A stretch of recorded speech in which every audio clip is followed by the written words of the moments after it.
Hi everyone, very very good morning, good afternoon, good evening, जब भी आप ये वीडियो देख रहे हैं।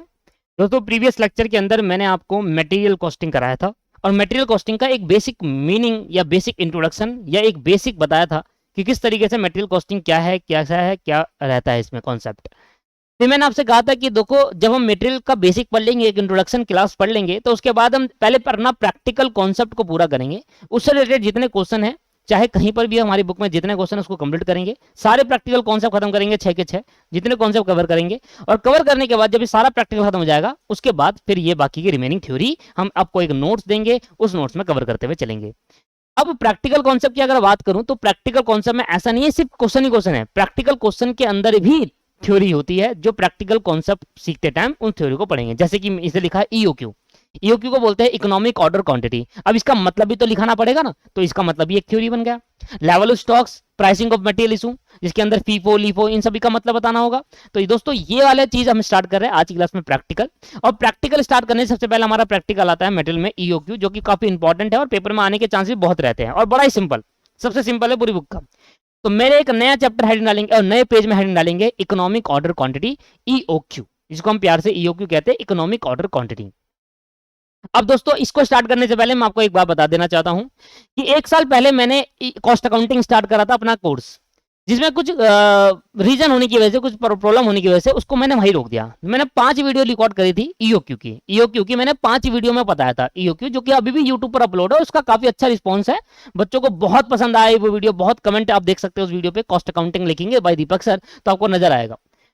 तो मैंने ये सोचा है कि क्यों ना उन वीडियो को यहाँ पर ऐड कर दिया जाए, क्योंकि उसमें मैंने पूरी जी जान लगा दी थी पढ़ाने के अंदर, पूरी जी जान लगा दी। जैसे मैंने अभी अपने लेक्चर देखे ना, उससे मान लो 200% जी जान लगा दी थी मैंने उसमें पढ़ाने में, क्योंकि वो नया नया था। और फिर पता नहीं क्या इशू आया, मैं दूसरे सब्जेक्ट में चले गया और वाला सब्जेक्ट मैंने बंद कर दिया अभी कुछ टाइम के लिए। तो 1 साल पुरानी वीडियो है, मैं आपको झूठ नहीं कहूंगा। कम्युनिकेशन गैप कभी भी नहीं आना चाहिए एक टीचर एक स्टूडेंट के बीच में, जो हकीकत है वो बता दूं तो मैं 5 वीडियो है, जिसको मैं उस 5 वीडियो जो कि आधे आधे घंटे की है, मैं उसको 2 वीडियो में कन्वर्ट करूंगा, एक आज की और एक कल की। आप उन वीडियो को देखिए, सारा स्ट्रक्चर सेम है, सब कुछ मैं भी दिखूंगा, ऐसा नहीं है बहुत पुरानी वीडियो भी नहीं है। ईओक्यू का कंटेंट 10 साल पहले भी वही था, आज भी 10 साल पहले पुराना, आज 10 साल हो जाएंगे तब भी वही रहेगा, क्योंकि आगे 10 साल भी वही रहेगा, क्योंकि ईओक्यू में कोई भी चेंजमेंट नहीं आता दोस्तों। कॉस्टिंग के अंदर इतना चेंजमेंट नहीं आता, अमेंडमेंट कुछ नहीं होती कॉस्टिंग के अंदर। ईओक्यू पहले 5-6 साल पहले पुराना जो ईओक्यू था वैसे ही था, आज भी उसका कंटेंट वैसी है, तो कोई इशू नहीं है। पुरानी कंटेंट नहीं है, वो पुरानी वीडियो है। मैं आपको बताऊं तो मेरी जो वीडियो है, मैं ऐड ऑन करूंगा इसके बाद, वो पुरानी वीडियो है, कंटेंट पुराना नहीं है। आप अगर कंटेंट पे ध्यान देंगे तो मैंने बहुत डिटेल में उसको कराया है और पूरी जी जान लगा के पढ़ाया है, आपको होपफुल मुझे बहुत अच्छा लगेगा। और जब आप वो 2 वीडियो देख लोगे, अभी की वीडियो और एक नेक्स्ट वीडियो भी, जिसमें मैंने 2 वीडियो में, वैसे तो मैंने 5 वीडियो में ईओक्यू पढ़ाया था, जिसमें EOQ without discounting policy, EOQ with discounting policy, 5 video में कराया था, पर वो छोटे छोटे टाइम की थी, उसको मैं 2 वीडियो में ऐड करके मर्ज करके आपको दूंगा। इसके बाद मेरा प्रॉमिस है, इसके बाद कोई भी वीडियो पुरानी होगी नहीं, क्योंकि कोई वीडियो पुरानी रिकॉर्ड ही नहीं करी थी मैंने जब रिकॉर्ड करा था 1 साल पहले, तो ये 3-4 वीडियो ही, 4-5 वीडियो ही रिकॉर्ड करा था। वही ऐड इसलिए कर रहा हूं क्योंकि उसमें पढ़ाने का तरीका मेरा डिफरेंट लेवल का था और बहुत डिटेल में एक एक चीज, एक एक वर्ड को समझाया था क्लियरली। तो कृपया करके आप उस वीडियो को देखिए, मैं झूठ नहीं कहूंगा, मैंने पूरा पूरा चीज आपको बता दी। जो चीज पुरानी थी मैंने बताया, पुराना वीडियो है, पुराना कंटेंट नहीं है, ये बात ध्यान रखिएगा। सब कुछ वही है, आज भी वैसा का वैसे ही है, एक एक question as it is book में मिलेंगे आपको, सब कुछ वही है, ठीक है दोस्त। तो मैंने एक चीज आपको बता दी। इसके बाद मैं आपको कहता हूं ईओक्यू पढ़ लो वहां से 2 वीडियो में।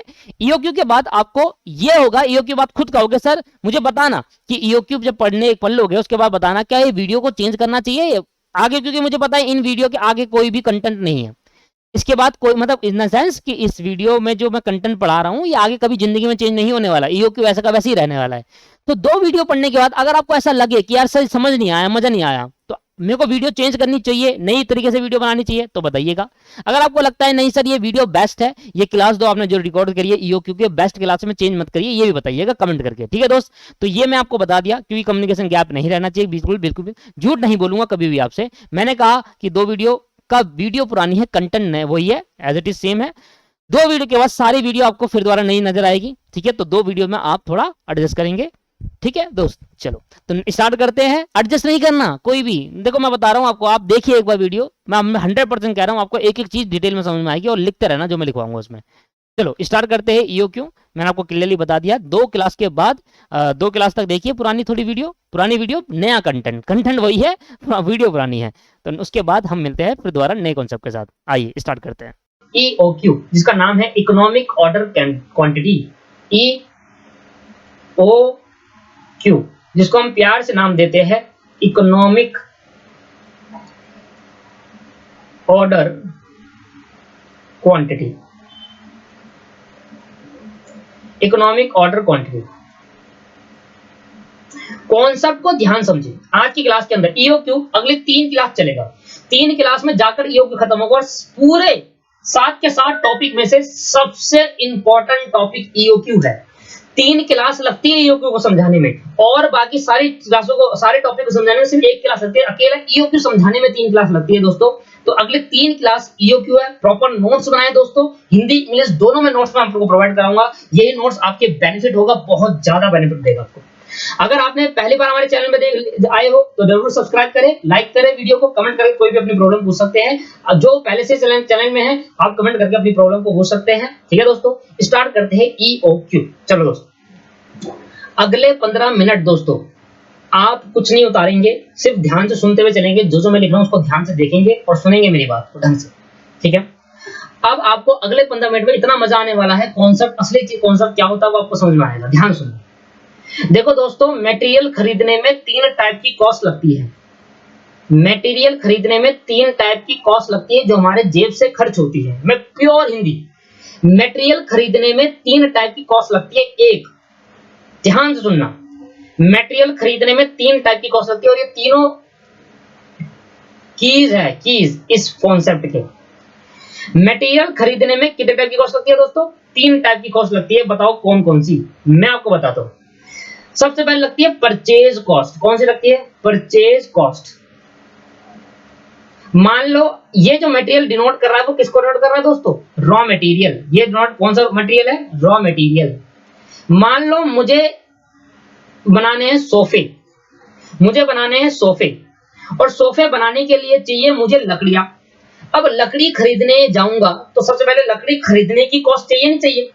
कि मैं कहूंगा भाई एक इतनी बड़ी लकड़ी चाहिए, वो कितने रुपए की आएगी? तो सर मटेरियल खरीदने में तो एक ही कॉस्ट हुई, परचेज कॉस्ट। बस परचेज करो, मटेरियल आ गया। नहीं दोस्तों, नहीं, मटेरियल खरीदने के बाद भी कॉस्ट आती है। ध्यान सुनना, एक बार अगर आप ऑर्डर देते हो, एक बार मैंने कहा कि भाई अगर हम पूरे साल में मान लेते हैं 1000 यूनिट का मटेरियल मंगाते हैं, रॉ मटेरियल मंगाते हैं, 1000 यूनिट मंगाते हैं, तो हर बार आप जब ऑर्डर दोगे सप्लायर को, आप जब सप्लायर को ऑर्डर दोगे, वो ऑर्डरिंग कॉस्ट होती है दोस्तों। एक होती है ऑर्डरिंग कॉस्ट, मैं आपको डिटेल में समझाऊंगा, अभी तो मैं लिख रहा हूं। 3 टाइप की कॉस्ट होती है। ऑर्डरिंग कॉस्ट, एक होती है परचेज कॉस्ट। परचेज कॉस्ट तो समझ में आ गई, तो नॉर्मल है, इसको लिखवाने की जरूरत भी नहीं है। परचेज कॉस्ट वो कॉस्ट होती है जब हम रॉ मटेरियल सप्लायर से खरीदेंगे, तो खरीदने की जो कॉस्ट होगी वो परचेज कॉस्ट। पर सर ऑर्डर देने की कॉस्ट भी होती है। हर बार जब मैं सप्लायर को बोलूंगा कि भाई मुझे 500 यूनिट रॉ मटेरियल चाहिए, 400 यूनिट रॉ मटेरियल चाहिए, आज मुझे 1000 यूनिट रॉ मटेरियल चाहिए, 1 साल बाद मतलब 6 महीने बाद मुझे इतना रॉ मटेरियल चाहिए, जब आप ऑर्डर दोगे, that is called ordering cost. Ordering cost भी लगेगी। आपने कहा भाई अब आज के दिन 1 महीने के लिए मुझे 1 महीने की मेरी रिक्वायरमेंट है, वो 500 यूनिट की, मुझे 500 यूनिट चाहिए, तो 500 यूनिट का जो आपने ऑर्डर दिया, ऑर्डर प्लेस करते ही आपकी कॉस्ट निकल आई। और ये क्या कॉस्ट होती है अभी सीखेंगे, आगे सीखेंगे। अच्छा, ऑर्डरिंग कॉस्ट लिख ले। आपने क्या करा, एक पर्सन के पास गए, आपने कहा सप्लायर से, बोला भाई मुझे रॉ मटेरियल चाहिए। ठीक है, मांगा आपने रॉ मटेरियल चाहिए, तो रॉ मटेरियल बोला कि भाई देखो 1 यूनिट 10 रुपए का है, आप कितनी यूनिट खरीदना चाहते हो? मैंने कहा भाई 500 यूनिट चाहिए मुझे। तो 500 यूनिट, 1 यूनिट अगर 10 का है तो 500 यूनिट कितना का हुआ? 5000 रुपए का हो गया। 5000 रुपए तो हुआ परचेज कॉस्ट। जब मैं ऑर्डर प्लेस करूंगा तो मेरी कॉस्ट आएगी, that is called ordering cost. अब आपके पास 5000 यूनिट आ गई, मतलब आपके 500 यूनिट आ गई। अब आप ये 500 यूनिट कहीं ना कहीं तो रखोगे दोस्तों, या अपने सर पे रखोगे? नहीं सर, हम कहीं ना कहीं तो रखेंगे। कहां रखेंगे? फैक्ट्री के अंदर। फैक्ट्री के अंदर तो काम होता है, वहां थोड़ा रखोगे दोस्तों, आप रखोगे वेयर हाउस के अंदर। आपको उसको स्टोर करना पड़ेगा, परचेज करना ही नहीं, उसको रखने की भी तो कॉस्ट आएगी। तो that is called storing cost, storage cost. इसको हम क्या बोलते हैं? Storage cost. जब हम मटेरियल खरीदते हैं दोस्तों तो वहां पर क्या आती है कॉस्ट? स्टोरेज कॉस्ट आती है। आया समझ में? आपको नहीं आता? तो मटेरियल खरीदने में 3 टाइप की कॉस्ट आती है। एक, जब मैं ऑर्डर दूंगा तो मेरे को ऑर्डरिंग कॉस्ट आएगी। जब मैं मटेरियल खरीदूंगा तो परचेज कॉस्ट आएगी, ऑर्डर कॉस्ट आएगी, और उसको खरीदने के बाद रखूंगा कहां पर, तो वेयर हाउस रखना पड़ेगा, तो वेयर हाउस कॉस्ट आएगी, दैट इज स्टोर करने की कॉस्ट, स्टोरेज कॉस्ट। अगर मैं बात करूं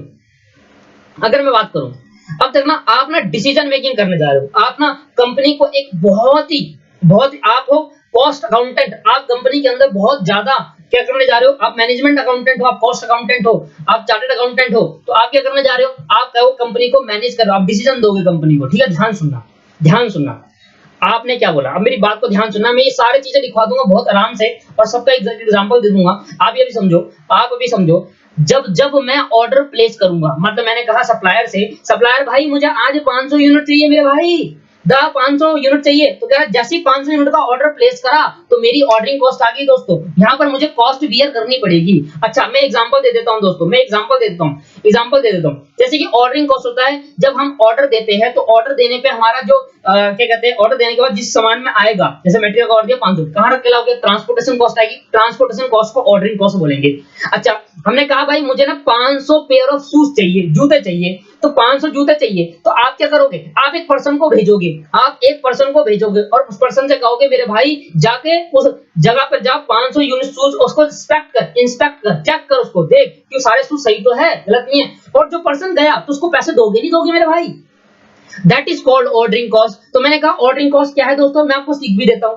ऑर्डरिंग कॉस्ट वो कॉस्ट होती है जो ऑर्डर प्लेस करने पे खर्च होती है, ऑर्डरिंग कॉस्ट वो कॉस्ट होती है जो ऑर्डर को प्लेस करने पे खर्च करी जाती है, जब आप ऑर्डर प्लेस करोगे तब ये कॉस्ट आएगी। तो इसके बारे में लिख ले, हम इसके बारे में लिख ले, फिर आगे बात करूं मैं आपसे, ठीक है सर, इसके बारे में लिख ही लेते हैं हम। दोस्तों मैंने आपके लिए प्रॉपर नोट्स बना दिए हैं, अब आप ये नोट्स को पहले तो उतार लो, नहीं तो फिर आपकी हड़बड़ी रहेगी कि हमें तो उतारना है। एक तो ये नोट्स उतार लो, ठीक है मेरे भाई, और एक नीचे दे रखे हैं नोट्स, मैंने वही बात जो ऊपर इंग्लिश में लिखी है वही बात मैंने हिंदी में लिख दिया आपके लिए। और बताओ सर, इतना टाइम दे रहा हूँ आपके लिए, तो आप भी टाइम दो पढ़ाई करने के लिए अपनी, हिंदी में लिख दिया। पहले मैं पढ़ा देता हूँ, the cost which are associated with the ordering of material, मतलब वो कॉस्ट जब मटेरियल ऑर्डर करते टाइम कॉस्ट आती है उसको हम क्या कहते हैं, ऑर्डरिंग कॉस्ट। जब मटेरियल ऑर्डर करते टाइम दोस्तों जब कॉस्ट आती है that is called ordering cost. Example जैसे कि क्या हो गया, expense incurred on transportation, material order करूंगा तो ट्रांसपोर्टेशन कॉस्ट आएगी, उसको इंस्पेक्ट करवाएगा एक बंदा, कहेगा भाई सही तो है सामान, कहीं डैमेज तो नहीं है, कहीं वेस्ट तो नहीं कर दिया, तो inspection cost that is called ordering cost. तो मैंने यहाँ पर नीचे लिख दिया, देखो हिंदी में लिखा, शुद्ध हिंदी, ये वो कॉस्ट होती है, मैं पढ़ भी देता हूँ आपको कंफ्यूजन ना हो जाए मेरी हिंदी राइटिंग के हिसाब से, ये वो कॉस्ट होती है जो मटेरियल का ऑर्डर प्लेस करने पर आती है, ये वो कॉस्ट होती है जब मटेरियल का ऑर्डर प्लेस करने पर आती है। ध्यान सुनना, यहाँ ध्यान दो, कहीं मत देखो। और आप जितनी बार ऑर्डर दोगे उतनी बार ये कॉस्ट आएगी। तो मतलब अगर मुझे 1000 मटेरियल, मेरे को 1000 यूनिट मटेरियल चाहिए और एक बार ऑर्डर देने पे 2 रुपए की कॉस्ट आएगी, ऑर्डरिंग कॉस्ट। अगर एक बार ऑर्डर दूंगा तो 2 रुपए कॉस्ट लगेगी। तो अगर मैं जितनी कम ऑर्डर दूंगा उतनी मेरी कॉस्ट ज्यादा कम लगेगी। सुनो मेरी बात, ध्यान सुनना, 1000 यूनिट आपको चाहिए, आपने 500 यूनिट के बाद 2 बार ऑर्डर दिया, तो एक बार ऑर्डर देने पे 2 रुपए की कॉस्ट, अच्छा 100 की कॉस्ट मान लो, एक बार ऑर्डर देने पे 100 रुपए लगते हैं, तो आपने 500 करके 2 बार मंगाया दोस्तों, तो 100 प्लस 2 200। अगर आप 1000 एक ही बार ये मंगा लेते तो 100 रुपए लगते हैं, that is called ordering cost, per order पे लगता है। ध्यान सुनना, अगर आपने 1000 रुपए 200 करके 5 बार मंगाया तो 500, एक पे 100 रुपए, तो 5 बार ऑर्डर देने पे 500 रुपए लग जाएंगे दोस्तों। तो आपका डिसीजन क्या होगा कंपनी को, कंपनी जी आप मेरी बात को सुने, जितनी बार ऑर्डर दोगे उतनी बार ऑर्डरिंग कॉस्ट आ जाएगी, इसलिए आप ऐसा करो इकट्ठा सारा मटेरियल ले लो, आ रहा समझ में, that is called ordering cost. ठीक है दोस्तों, ध्यान समझना। स्टोरेज कॉस्ट को हम दूसरे नाम से जानते हैं कैरिंग कॉस्ट, स्टोर मतलब रखना, कैरी मतलब कैरी करना, कैरिंग बात एक ही होगी, फेमस नाम है कैरिंग कॉस्ट। स्टोरेज कॉस्ट क्या होती है, the cost of holding the inventory, inventory मतलब क्या होता है, स्टॉक, मटेरियल, इन्वेंट्री, मटेरियल ये स्टॉक को होल्ड करने के लिए, यहां मटेरियल की जगह रख दो स्टॉक क्या होता है, मटेरियल भी लिख सकते हो, कोई प्रॉब्लम नहीं होता है, मटेरियल, ठीक है। तो भैया होल्ड करने की जो कॉस्ट आती है, भाई मटेरियल खरीद के बाद रखोगे तो कहीं, that is called storage cost, इसको हम नाम से देते हैं कैरिंग कॉस्ट। ध्यान सुनना, इधर का कैरिंग कॉस्ट। मटेरियल परचेज करने के बाद उस मटेरियल को वेयर हाउस में स्टोर किया जाएगा, उसे हम कैरिंग कॉस्ट कहेंगे या स्टोरेज कॉस्ट कहेंगे। तो मटेरियल परचेज करने के बाद कहां रखा जाएगा, वेयर हाउस में, तो जैसे स्टोरेज कॉस्ट। और जब हम वेयर हाउस में रखते हैं तो जलने की वो होती है कि भाई जल ना जाए, कहीं आग न लग जाए, तो इसलिए हम इंश्योरेंस भी करा देते हैं वेयर हाउस का। तो वेयर हाउस में जितने भी गुड्स होते हैं इंश्योरेंस, तो वो भी क्या होगी, स्टोरेज कॉस्ट मान लिया जाएगा इंश्योरेंस को। वो गुड्स जो वेयर हाउस में पड़े हैं और उस गुड्स का हमने इंश्योरेंस करा लिया, तो वो इंश्योरेंस भी स्टोरेज कॉस्ट या कैरिंग कॉस्ट मान ली जाएगी। ये बात समझ में आया आपको? तो भैया क्या मटेरियल बेटा भैया शेयर कर दो दोस्तों, शेयर कर दो वीडियो को कि आपके दोस्त जो है वो देख सके कि आप कितने अच्छे तरीके से आपको पढ़ाया जा रहा है। ध्यान सुनना, मटेरियल खरीदने में 3 टाइप की कॉस्ट आएगी दोस्तों, परचेज, ऑर्डरिंग कॉस्ट और स्टोरेज या कैरिंग कॉस्ट बोलेंगे आज के बाद हम उसको, कैरिंग कॉस्ट, ठीक है। परचेज खरीदने की कॉस्ट, ऑर्डर देने की कॉस्ट और कैरिंग कॉस्ट। ध्यान सुनना मेरी बातों को, ध्यान सुनना बेटा, मैं ध्यान सुनना मेरी बातों को दोस्तों कि मैं क्या समझाने जा रहा हूं। इतना इंपॉर्टेंट चीज समझाऊंगा मैं आपको, आप क्या सोचोगे, ईओक्यू का मतलब समझाने जा रहा हूं, आप ध्यान सुनना। सबसे पहले कंपनी का मालिक, आप कंपनी के अंदर काम कर रहे हो, आप कंपनी के मैनेजमेंट अकाउंटेंट हो, आप कंपनी को मैनेज करना है, आपको डिसीजन देना है। कंपनी का मालिक आपसे क्वेश्चन पूछता है, ये क्वेश्चन सुनना, जैसे मैं नोट्स बनाऊंगा वैसे ही लिखना। कंपनी का मालिक आप क्वेश्चन पूछता है, कहता है भाई मुझे ना 10,000 यूनिट चाहिए। कहता है मुझे कितनी यूनिट चाहिए, 10,000 यूनिट चाहिए। कंपनी का मालिक आपसे क्वेश्चन पूछ रहा है, कह रहा है मुझे 1 साल के अंदर 10,000 यूनिट चाहिए, मेरी एनुअल रिक्वायरमेंट 10,000 की है, 1 साल के अंदर 10,000 यूनिट की रिक्वायरमेंट है, that is called annual requirement. कह रहा है मुझे एनुअल रिक्वायरमेंट 10,000, ध्यान सुनना, 10,000 यूनिट चाहिए। आप मुझे बताओ कि मैं एक बारी में कितने का ऑर्डर दूं। ध्यान सुनना, आप मुझे बताओ, वो आपसे बोल रहा है, आप मुझे बताओ कि मैं एक बारी में कितने का ऑर्डर दूं जिससे मेरी ऑर्डरिंग कॉस्ट कम से कम आए और कैरिंग कॉस्ट भी कम से कम आए। क्वेश्चन सुनना, क्वेश्चन समझ आया आपका? क्या बोला मैंने, दोबारा बोलता हूं। एक कंपनी का मालिक आपसे बोलता है कि भाई मुझे 1 साल के अंदर 10,000 यूनिट चाहिए, 10,000 यूनिट मैं एक बारी में कितनी यूनिट मंगाऊं या कितनी यूनिट का ऑर्डर दूं जिससे मेरी ऑर्डरिंग और कैरिंग कॉस्ट कम से कम आए। जिसकी कॉस्ट अगर कम से कम आएगी तो अच्छा है या नहीं है? यस, पहला क्वेश्चन मेरा सुना आपने, मेरा क्वेश्चन है एक बारी में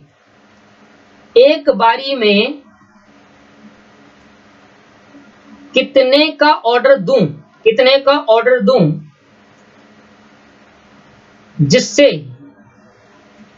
मेरी कॉस्ट, कौन सी कॉस्ट, जिससे मेरी ऑर्डरिंग, ध्यान सुनना, जिससे मेरी ऑर्डरिंग कॉस्ट और कैरिंग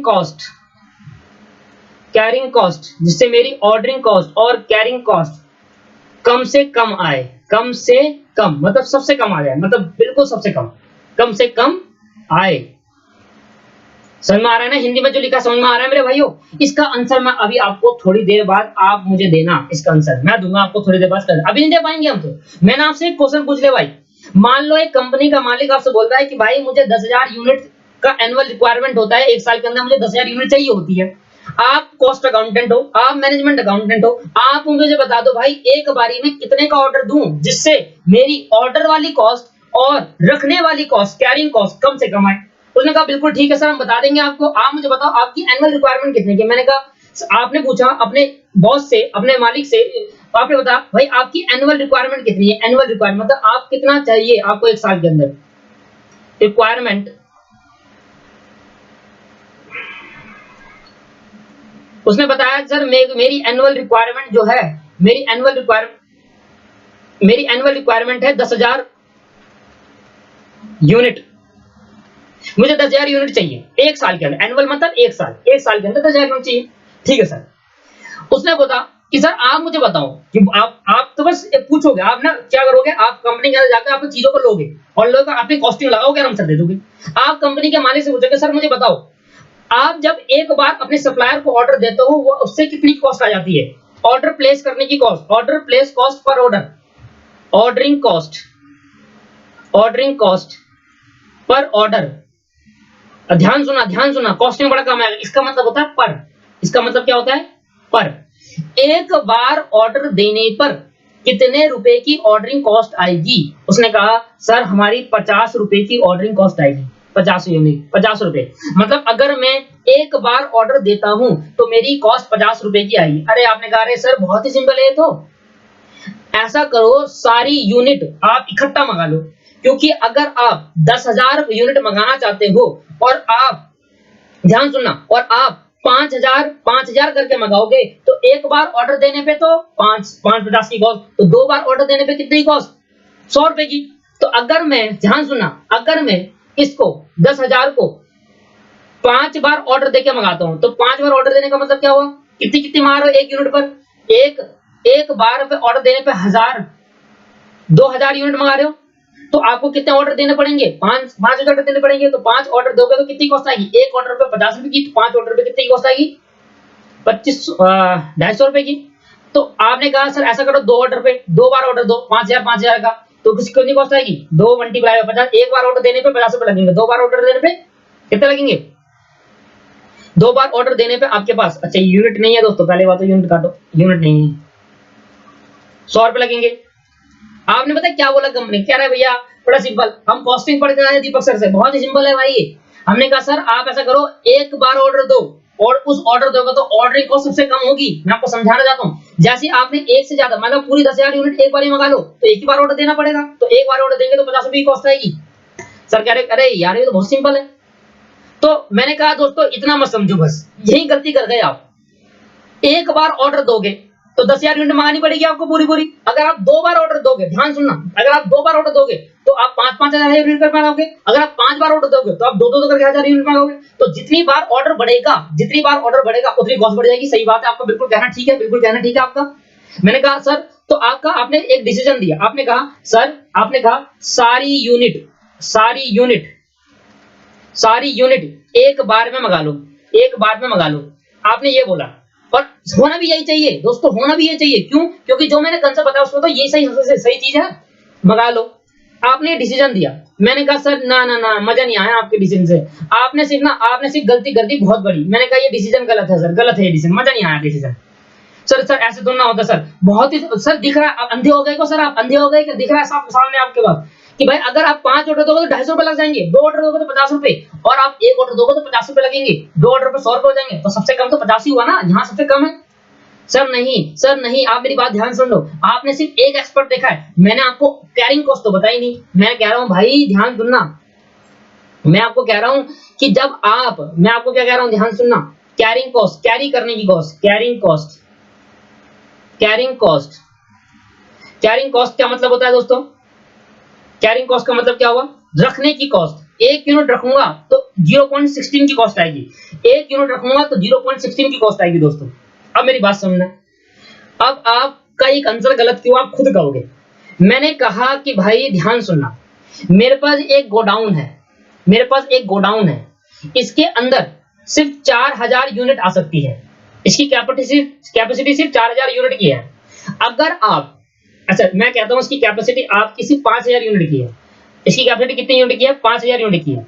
अगर आप एक बारी में, ध्यान सुनना, जो आपने आंसर क्या, आपने डिसीजन क्या दिया था? ये दिया था डिसीजन सारी यूनिट एक बारी में मंगा लो। मैंने कहा गलत है, क्यों गलत है मैं आपको समझा रहा हूं। अगर आप सारी यूनिट एक बारी में मंगा लोगे तो आपके गोडाउन में कितनी यूनिट है आ जाएगी? 10,000, पर 10,000 की तो कैपेसिटी है ही नहीं गोडाउन में।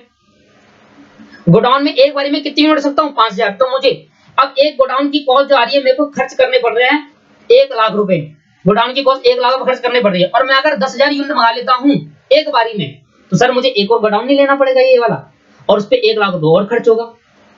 तो यह आपने कॉस्ट कम कर दी है, बढ़ा दी? सर आपने बढ़ा दी। सर ये तो दिमाग खराब होगा सर हमारा। आपने कहा सर ऑर्डरिंग कॉस्ट देखो, ऑर्डरिंग में तो सर सबसे कम 50। अगर मैं तो फंस गया सर, मैं तो फंस गया यहाँ पर। कैसे फंस गया? देखो आप फंस गए बिल्कुल। अगर आप ऑर्डर बढ़ाओगे, क्योंकि आपको 2 ऑर्डर तो कम से कम देना पड़ेगा, तो 2 ऑर्डर बढ़ाने पे तभी तो गोडाउन, अगर 2 बार ऑर्डर दोगे तो एक बार ऑर्डर देने 5,000 आ गए तो रख लोगे ना इस पे, तो दूसरा गोडाउन खरीदने की जरूरत नहीं पड़ेगी। अगर आपने 10,000 यूनिट का ऑर्डर दे दिया एक बार और 10,000 मंगा ली, तो सर आपको 2 गोडाउन खरीदने पड़ेंगे, रखोगे कहां पर? तो एक गोडाउन की फीस, एक गोडाउन के 1 लाख रुपए कॉस्ट आती है टोटल, फिक्स्ड है, तो पर यूनिट बांटते हैं इसको, ठीक है। और क्या कहते हैं, अगर आप 10,000 यूनिट मंगाते हो तो आपको 2 करोड़ खर्च पड़ेगा, तो 2 लाख की कॉस्ट बढ़ गई आपकी, तो गलत हो गया। तो क्या करना सही रहेगा? सर नहीं सर, 2 बार ऑर्डर दे देते हैं, सही रहता है। मैंने कहा अच्छा 2 बार ऑर्डर दे दोगे तो 100 रुपए की ऑर्डरिंग कॉस्ट आएगी, जबकि 50 हो रही थी। सर फंस गए, अब नहीं दे सकते डिसीजन। तो इसलिए आपको पढ़ाया जा रहा है भाई, इसलिए तो पढ़ाया जा रहा है। ईओक्यू आपको, ईओक्यू बताएगा आपको। एक बारी में इतने रुपए का ऑर्डर दो, ध्यान सुनना। आप कंफ्यूज फंस गए दोस्तों, क्या फंस गए? कहा सर अगर मैं ऑर्डर बढ़ाता हूं, इसका मतलब मैं यूनिट कम मंगाऊंगा। कम मंगाने का मतलब क्या हुआ कि एक बारी में मैं 5,000 यूनिट मंगाऊंगा, जिससे मेरे को 2 बार ऑर्डर देना पड़ेगा। अगर 2 बार ऑर्डर दूंगा तो मेरी कॉस्ट एक से ज्यादा आ जाएगी, 100 रुपए आ जाएगी, जबकि मैं एक बार ऑर्डर दूंगा तो 50 रुपए आएगी। तो ऑर्डर बढ़ाने पे, 2 बार ऑर्डर करने पर मेरी कॉस्ट क्या होगी? बढ़ जाएगी। मैंने कहा अगर आपने एक बार ऑर्डर करा, क्रॉस कर गया ना, क्रॉस कर गया, देखो एक बार ऑर्डर दोगे, एक बार ऑर्डर दोगे तो ऑर्डरिंग कॉस्ट तो कम हो जाएगी, कम हो जाएगी, पर कैरिंग कॉस्ट बढ़ जाएगी, रखने का बढ़ जाएगा। और अगर 2 बार ऑर्डर दोगे तो ऑर्डरिंग कॉस्ट बढ़ जाएगी और कैरिंग कॉस्ट कम हो जाएगी। सही है या नहीं है? तो कॉन्ट्राडिक्ट नहीं होगी, लड़ाई झगड़ा नहीं हो गया। कह रहा है यही कॉन्ट्राडिक्ट सॉल्व करेगा आपका ईओक्यू। ईओक्यू आपको बताएगा आंसर, इस क्वेश्चन का आंसर एक बारी में। ईओक्यू का आंसर है दोस्तों इकोनॉमिक ऑर्डर क्वांटिटी, इसका राइट आंसर है इकोनॉमिक ऑर्डर क्वांटिटी। सर ये क्या होता है, आइए बताता हूं। इकोनॉमिक ऑर्डर क्वांटिटी ये कहता है आपको एक बारी में, ये आपको बताएगा कितनी यूनिट मंगानी चाहिए जिससे ऑर्डरिंग कॉस्ट और कैरिंग कॉस्ट सबसे कम आएगी। अगर आप एक बारी में ईओक्यू जो यूनिट आएगी, ईओक्यू अभी सॉल्व करेंगे ना, ईओक्यू से यूनिट निकालेंगे हम, ठीक है, अभी थोड़ी देर में। ईओक्यू से जो यूनिट निकालोगे, अगर आप इतनी यूनिट का ऑर्डर देते हो तो इससे ऑर्डरिंग कॉस्ट और कैरिंग कॉस्ट सबसे कम आएगी। अगर कंपनी का मालिक आपसे पूछ रहा है कि बताओ भाई एक बारी में कितनी यूनिट का ऑर्डर दूं जिससे मेरी ऑर्डरिंग और कैरिंग कॉस्ट कम आ जाए, तो आप कहोगे ईओक्यू निकालता हूं और ईओक्यू में जितनी यूनिट आएगी उतने का ऑर्डर प्लेस कर देना भाई, आपकी कॉस्ट सबसे कम आएगी। तो ईओक्यू क्या होता है? ईओक्यू क्या बताता है आपको?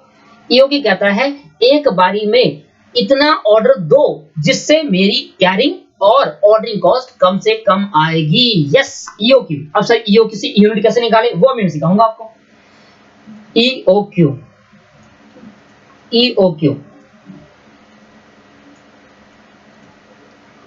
मैं यहां पर लिख रहा हूं, आपको हिंदी में लिख रहा हूं दोस्तों, हिंदी में।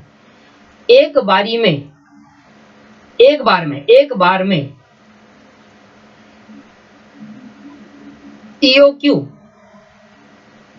से जो यूनिट निकली, ईओक्यू से जो यूनिट निकली, जो यूनिट आएगी, जो यूनिट आएगी, अगर उसका ऑर्डर प्लेस करते हो, उसका ऑर्डर प्लेस करते हो तो आपकी ऑर्डरिंग कॉस्ट पूरा लिख लेना आप और कैरिंग कॉस्ट कम से कम आएगी। और यही तो क्वेश्चन पूछ रहा था। तो ईओक्यू कहता है, ईओक्यू कहता है, दोबारा लिख देता हूं यहां पर अलग से। एक बारी में इतने का ऑर्डर दो, ये मैंने ऊपर थोड़ा अलग से वे में लिख दिया। एक बारी में इतनी यूनिट का ऑर्डर दो, कितनी यूनिट का, ईओक्यू जितनी, इतनी यूनिट का ऑर्डर दो जिससे carrying cost and ordering cost सबसे कम आए, सबसे कम आए। दोनों कॉन्ट्रैक्ट हो रहे थे ना। अच्छा सर, तो ईओक्यू हमें बताएगा कि एक बारी में कितने का ऑर्डर देना चाहिए जिससे कैरिंग और ऑर्डरिंग कॉस्ट दोनों से कम आएगी। मैंने कहा हाँ ईओक्यू बताएगा। और कैसे बताएगा? मैंने कहा एक फॉर्मूला दिया है उसे बताएगा। मैं आपको फॉर्मूला बनाना भी सिखा सकता हूँ, बट सर वो मैथमेटिक्स का काम है। जिसने मैथमेटिक्स में डिफरेंशिएशन इंटीग्रेशन पढ़ी थी उससे फॉर्मूला बनेगा, बट हमें फॉर्मूला बनाने से दोनों मतलब है, हमें फॉर्मूला दो सर, हम क्वेश्चन सॉल्व करें और बढ़िया से हमें समझ में आए। समझ में तो आ गया ना। तो फॉर्मूला, हम क्या मैथमेटिशियन है, हमें कॉस्ट एंड मैनेजमेंट अकाउंट है, हमें फॉर्मूला मिल जाए, मैथ वाले हमें फॉर्मूला देंगे, हमें फॉर्मूला मिल जाए, फॉर्मूला पुट करो, ईओक्यू की यूनिट निकालो, बता दो डिसीजन देकर। तो हमें फॉर्मूले का मतलब नहीं है, हमें मतलब किससे है? मैनेजमेंट से। हमें डिसीजन से मतलब है कि डिसीजन कितना देना है। तो ईओक्यू निकालने का फॉर्मूला है ईओक्यू। ध्यान समझना दोस्तों, अलग अलग बुक में अलग अलग फॉर्मूले होते हैं, मतलब एक ही फॉर्मूला होता है पर इनकी टर्म्स अलग अलग बोली जाती है। तो मैं बोल रहा हूं 2 into a into o divided by c root में, 2 into a into o divided by c root में, वेयर ए को हमने डिनोट करा annual requirement, annual requirement. B O को हमने डिवाइड करा ordering cost per order, ordering cost per order, एक order देने पे कितनी कॉस्ट आएगी। और सी को हमने डिनोट करा carrying cost, carrying cost per unit होता है ये। कैरिंग कॉस्ट क्या होता है? पर यूनिट पर एनम। एक यूनिट अगर 1 साल तक रखता हूं तो कितनी कॉस्ट आएगी per unit per annum.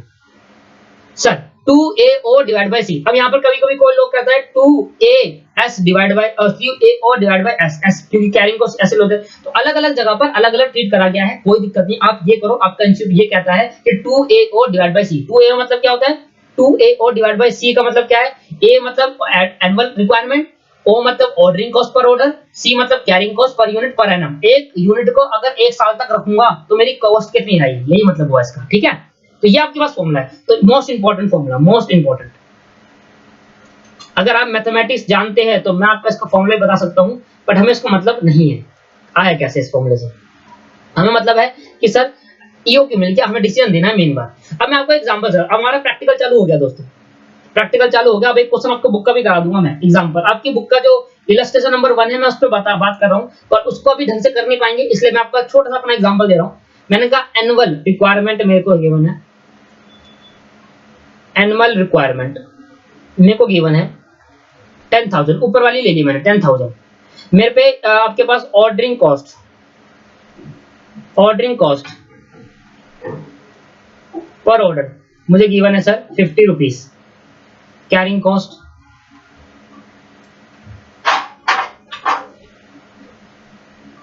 0.16, carrying cost कितनी है सर? 0.16 ये है।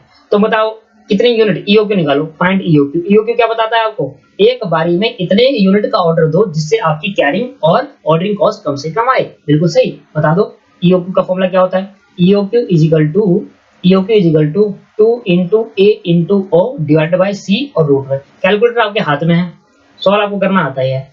2 मल्टीप्लाई एनुअल कॉस्ट कितनी है? एनुअल रिक्वायरमेंट 10,000 और मतलब ऑर्डरिंग कॉस्ट कितनी है? 50 रुपए, है ना। देखो ऊपर सारी रिक्वायरमेंट है, डिवाइड बाय 0.16। पहले इस अंदर को पूरा सॉल्व करना है ना, फिर रूट कर लेना है एंड में। ठीक है सर, अब तो कर ले इसको। चलो कैलकुलेटर पकड़ो हाथ में। चलो 2 मल्टीप्लाई बाय 10,000 मल्टीप्लाई बाय 50, ये आ गया आपके पास। जितना भी आया हमें इग्नोर कर देंगे, डिवाइड कर देंगे 0.16 से। ऐसे नहीं करना, पहले ये लिखना है, पहले इसको मल्टीप्लाई लिखना है फिर डिवाइड करना है। बहुत टाइम लग जाएगा, बहुत बड़े बड़े नंबर आते हैं। छोड़ो, 2 मल्टीप्लाई बाय 10,000 मल्टीप्लाई बाय 50 और डिवाइड बाय 0.16 क्या आया? डायरेक्ट 6,62,50,000। छोड़ो इसको, सीधा रूट दबाओ, सीधा रूट 2500 यूनिट। सीधा आंसर लिखते हैं, कोई प्रॉब्लम नहीं है, कोई कुछ नहीं कहेगा, सीधा आंसर लिखो। इतना बड़ा लिखने लगे तो टाइम वेस्ट होगा दोस्तों हमारा। अब ये 2500 यूनिट क्या कंसीडर कर रहा है? एक बार में 2500 यूनिट का ऑर्डर दो, 2500 यूनिट का ऑर्डर दोगे तो आपकी ordering cost and carrying cost कम से कम आएगी। सबसे कम मतलब कम से कम आएगी। That is the concept. Discuss आपको समझ में आ गया? चलो एक क्वेश्चन आप करके दिखाओ।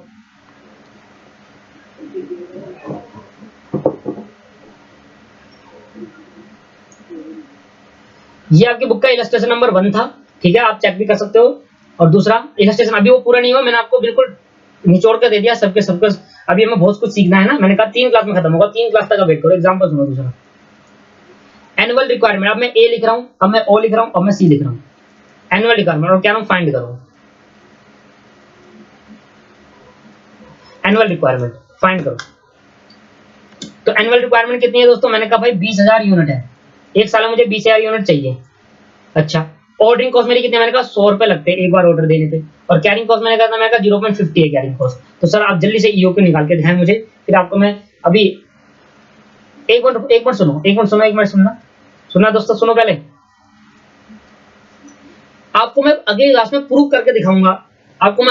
करके दिखाऊंगा कि कैसे ईओक्यू से अगर मैंने 2500 यूनिट, ऊपर कितना है 2500, अगर मैं 2500 यूनिट का ऑर्डर दूंगा ना तो मेरी ऑर्डरिंग कैरिंग कॉस्ट पूरी आएगी। क्योंकि मैंने फॉर्मूले पूरे नहीं बताया, अभी बहुत ही एक लिमिटेड फॉर्मूला बताया। 3 क्लास के बाद आपको पता चलेगा कि वाकई में अगर 2500 से 2501 यूनिट भी मंगा दी ना, ऑर्डरिंग कॉस्ट बढ़ जाएगी, कैरिंग कॉस्ट बढ़ जाएगी। 2500 से 1 यूनिट भी घटा दी 2499, तो ऑर्डरिंग कॉस्ट फिर बढ़ जाएगी, कैरिंग कॉस्ट कम हो जाएगी। 1 यूनिट भी घटा दे दो ना 2500 से, तो बढ़ जाएगी दोनों में, घटाओगे तब भी बढ़ जाएगी और यूनिट बढ़ाकर ऑर्डर दोगे तब भी बढ़ जाएगी दोस्तों। 2500 में सबसे कम आएगी, मैं आपको प्रूफ करके दिखाऊंगा, अलग अलग यूनिट पर रखता है, ठीक है। तो अब आप सॉल्व करो, अभी 3 क्लास बाद, तो पहली हो गई, दूसरी और तीसरी क्लास में खत्म हो जाएगा ये पूरा कंसेप्ट। चलो सॉल्व कर दो, पॉज करके सॉल्व करना, मैं तो सॉल्व कर रहा हूँ। 2 into 20,000 divide by 100 multiply by 0.50 और ये रूट में।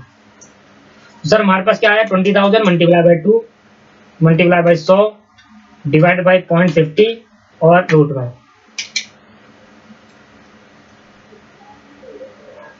कितना है, 2 multiply by 20,000 multiply 2 multiply by 20,000 multiply by 100 divide by 0.50 equal to और रूट, यह है 2828 यूनिट, ठीक है, कोई दिक्कत नहीं, पॉइंट मारे क्या दिक्कत है, 2828 यूनिट। पॉइंट में लिखना, देख तो ध्यान सुन लो, आज के बाद पॉइंट में लिखना, यूनिट कभी पॉइंट में होता है क्या, आधी यूनिट ले आधी, 2828 लिख दो पूरा।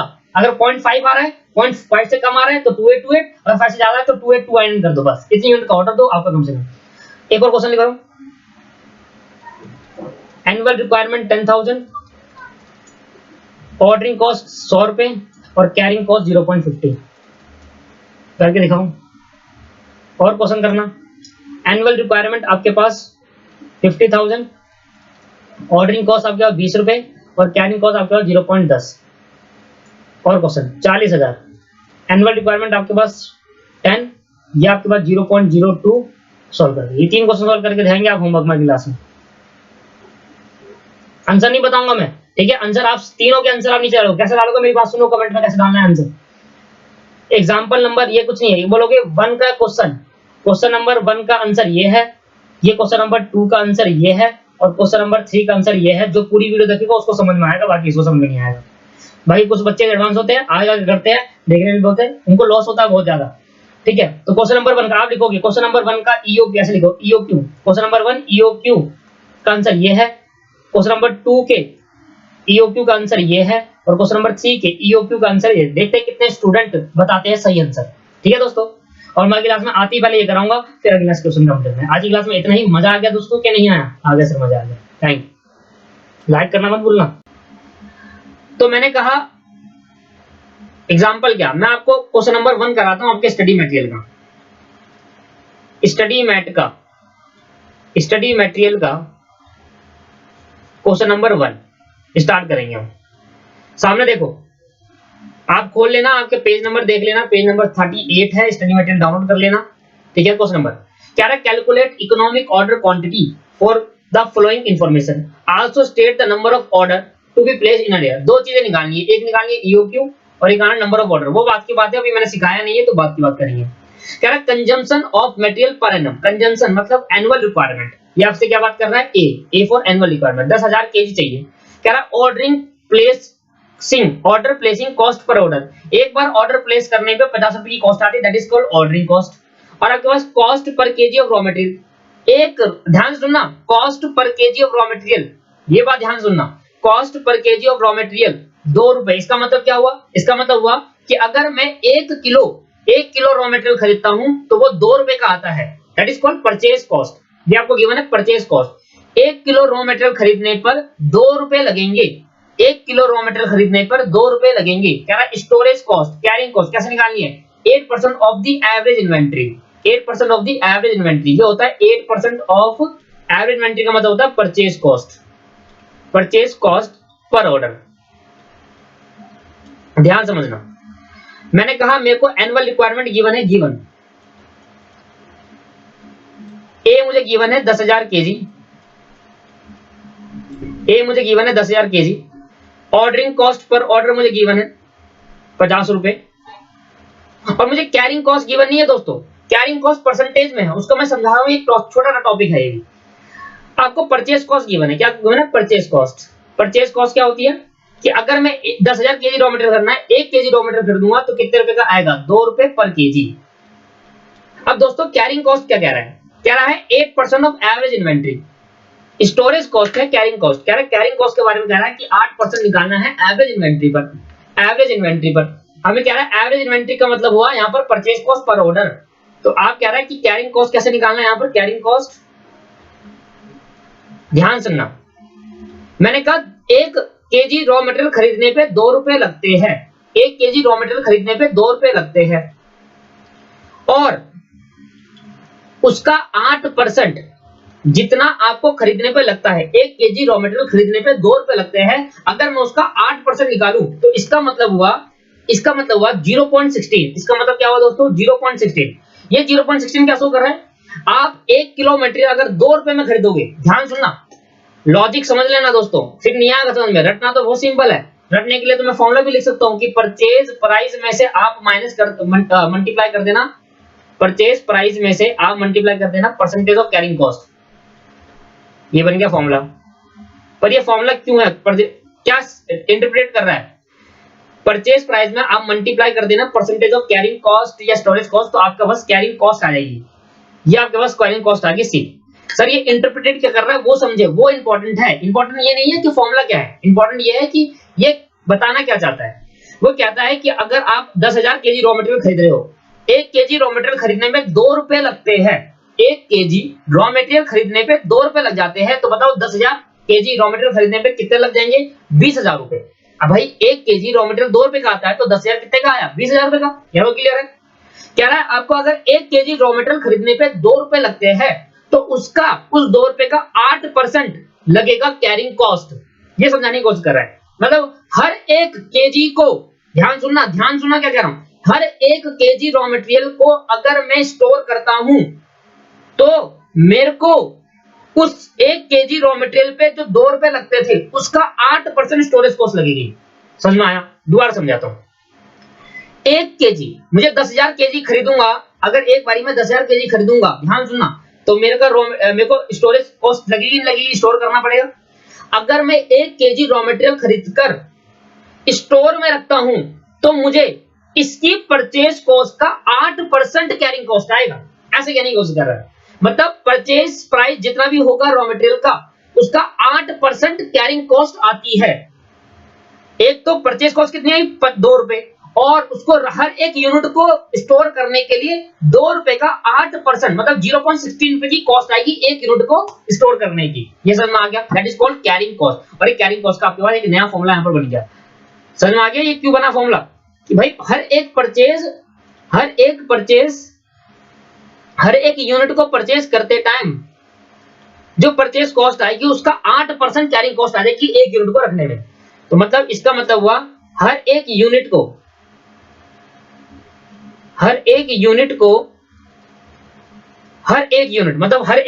मतलब या फिर केजी, इधर केजी है, हर एक केजी को स्टोर करने में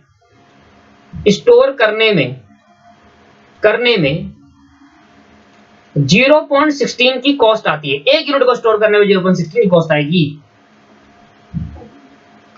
आया समझ में, नहीं आया, ये क्लियर है। कैरिंग कॉस्ट निकालना समझ में आ गया।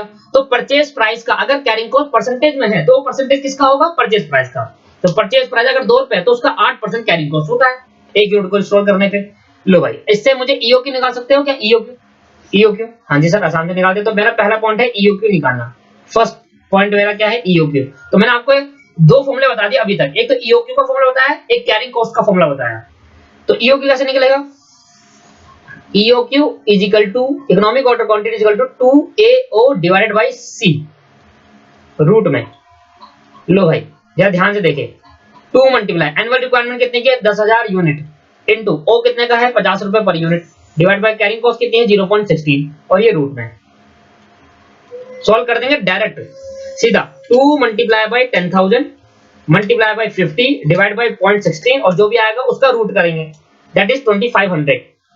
एक बारी में आप 2500 यूनिट का ऑर्डर प्लेस करो, एक बारी में आप 2500 यूनिट का ऑर्डर प्लेस करो, जिससे आपकी ऑर्डरिंग और कैरिंग कॉस्ट कम से कम आए।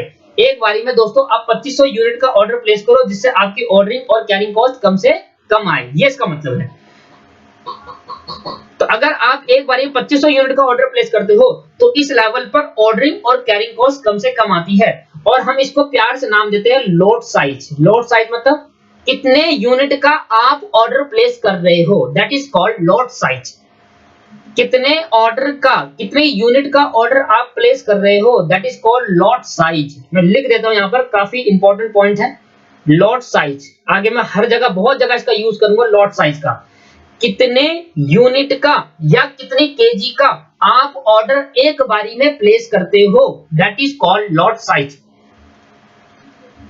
कितनी यूनिट का, कितने यूनिट का ऑर्डर आप एक बार में प्लेस करते हो,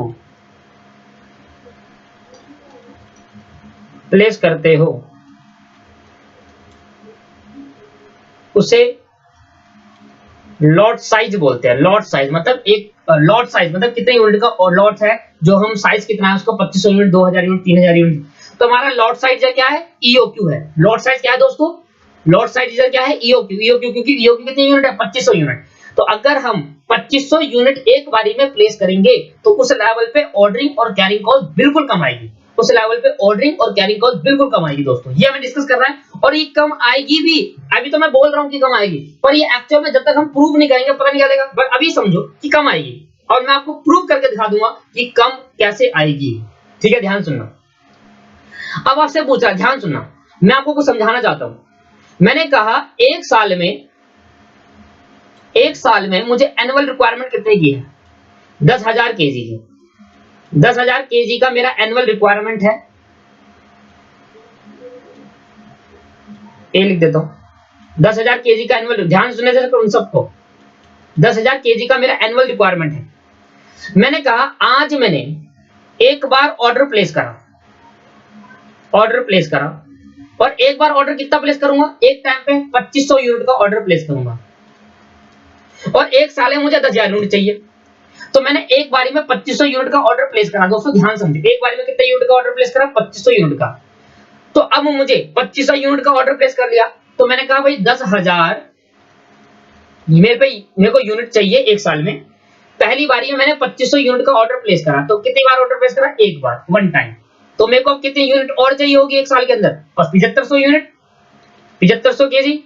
फिर मैं अगले बार कितने यूनिट का ऑर्डर प्लेस करूंगा, वो भी 2500, हर बार 2500 का ऑर्डर प्लेस करेंगे। तो अब कितनी चाहिए मुझे, अब और कितनी चाहिए होगी मुझे, 5000 यूनिट। और मैं फिर दोबारा कितने यूनिट का ऑर्डर प्लेस करूंगा, फिर 2500, तीसरा ऑर्डर है ये मेरा। अब कितनी यूनिट और बच गई, 2500 यूनिट। और फिर मैं लास्ट बार कितना एक और ऑर्डर प्लेस करूंगा, कितना, 2500। तो अब कितनी बच गई, नील। तो एक साल में मुझे कितनी बार ऑर्डर प्लेस करना पड़ेगा, एक साल में मुझे कितनी बार ऑर्डर देना पड़ेगा, 10,000 एनुअल रिक्वायरमेंट को पूरा करने के लिए 4 बार ऑर्डर देना पड़ेगा। That is called numbers of order. इसको क्या बोलते हैं, नंबर्स ऑफ ऑर्डर। मैं लिख देता हूं, numbers of order. Annual requirement को पूरा करने के लिए एक बारी में अगर मैं 2500 यूनिट का ऑर्डर दूं तो मुझे 4 बार ऑर्डर प्लेस करना पड़ेगा एक साल के अंदर। एनुअल रिक्वायरमेंट को पूरा करने के लिए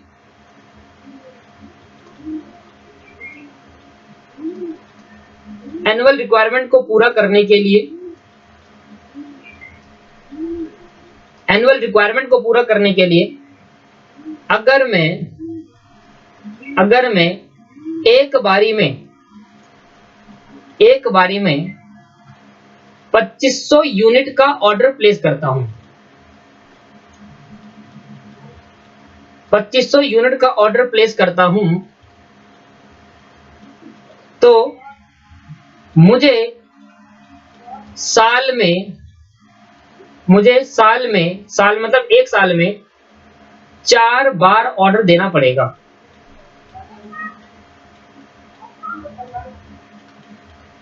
मुझे साल में 4 बार ऑर्डर देना पड़ेगा। क्यों देना पड़ेगा, समझो।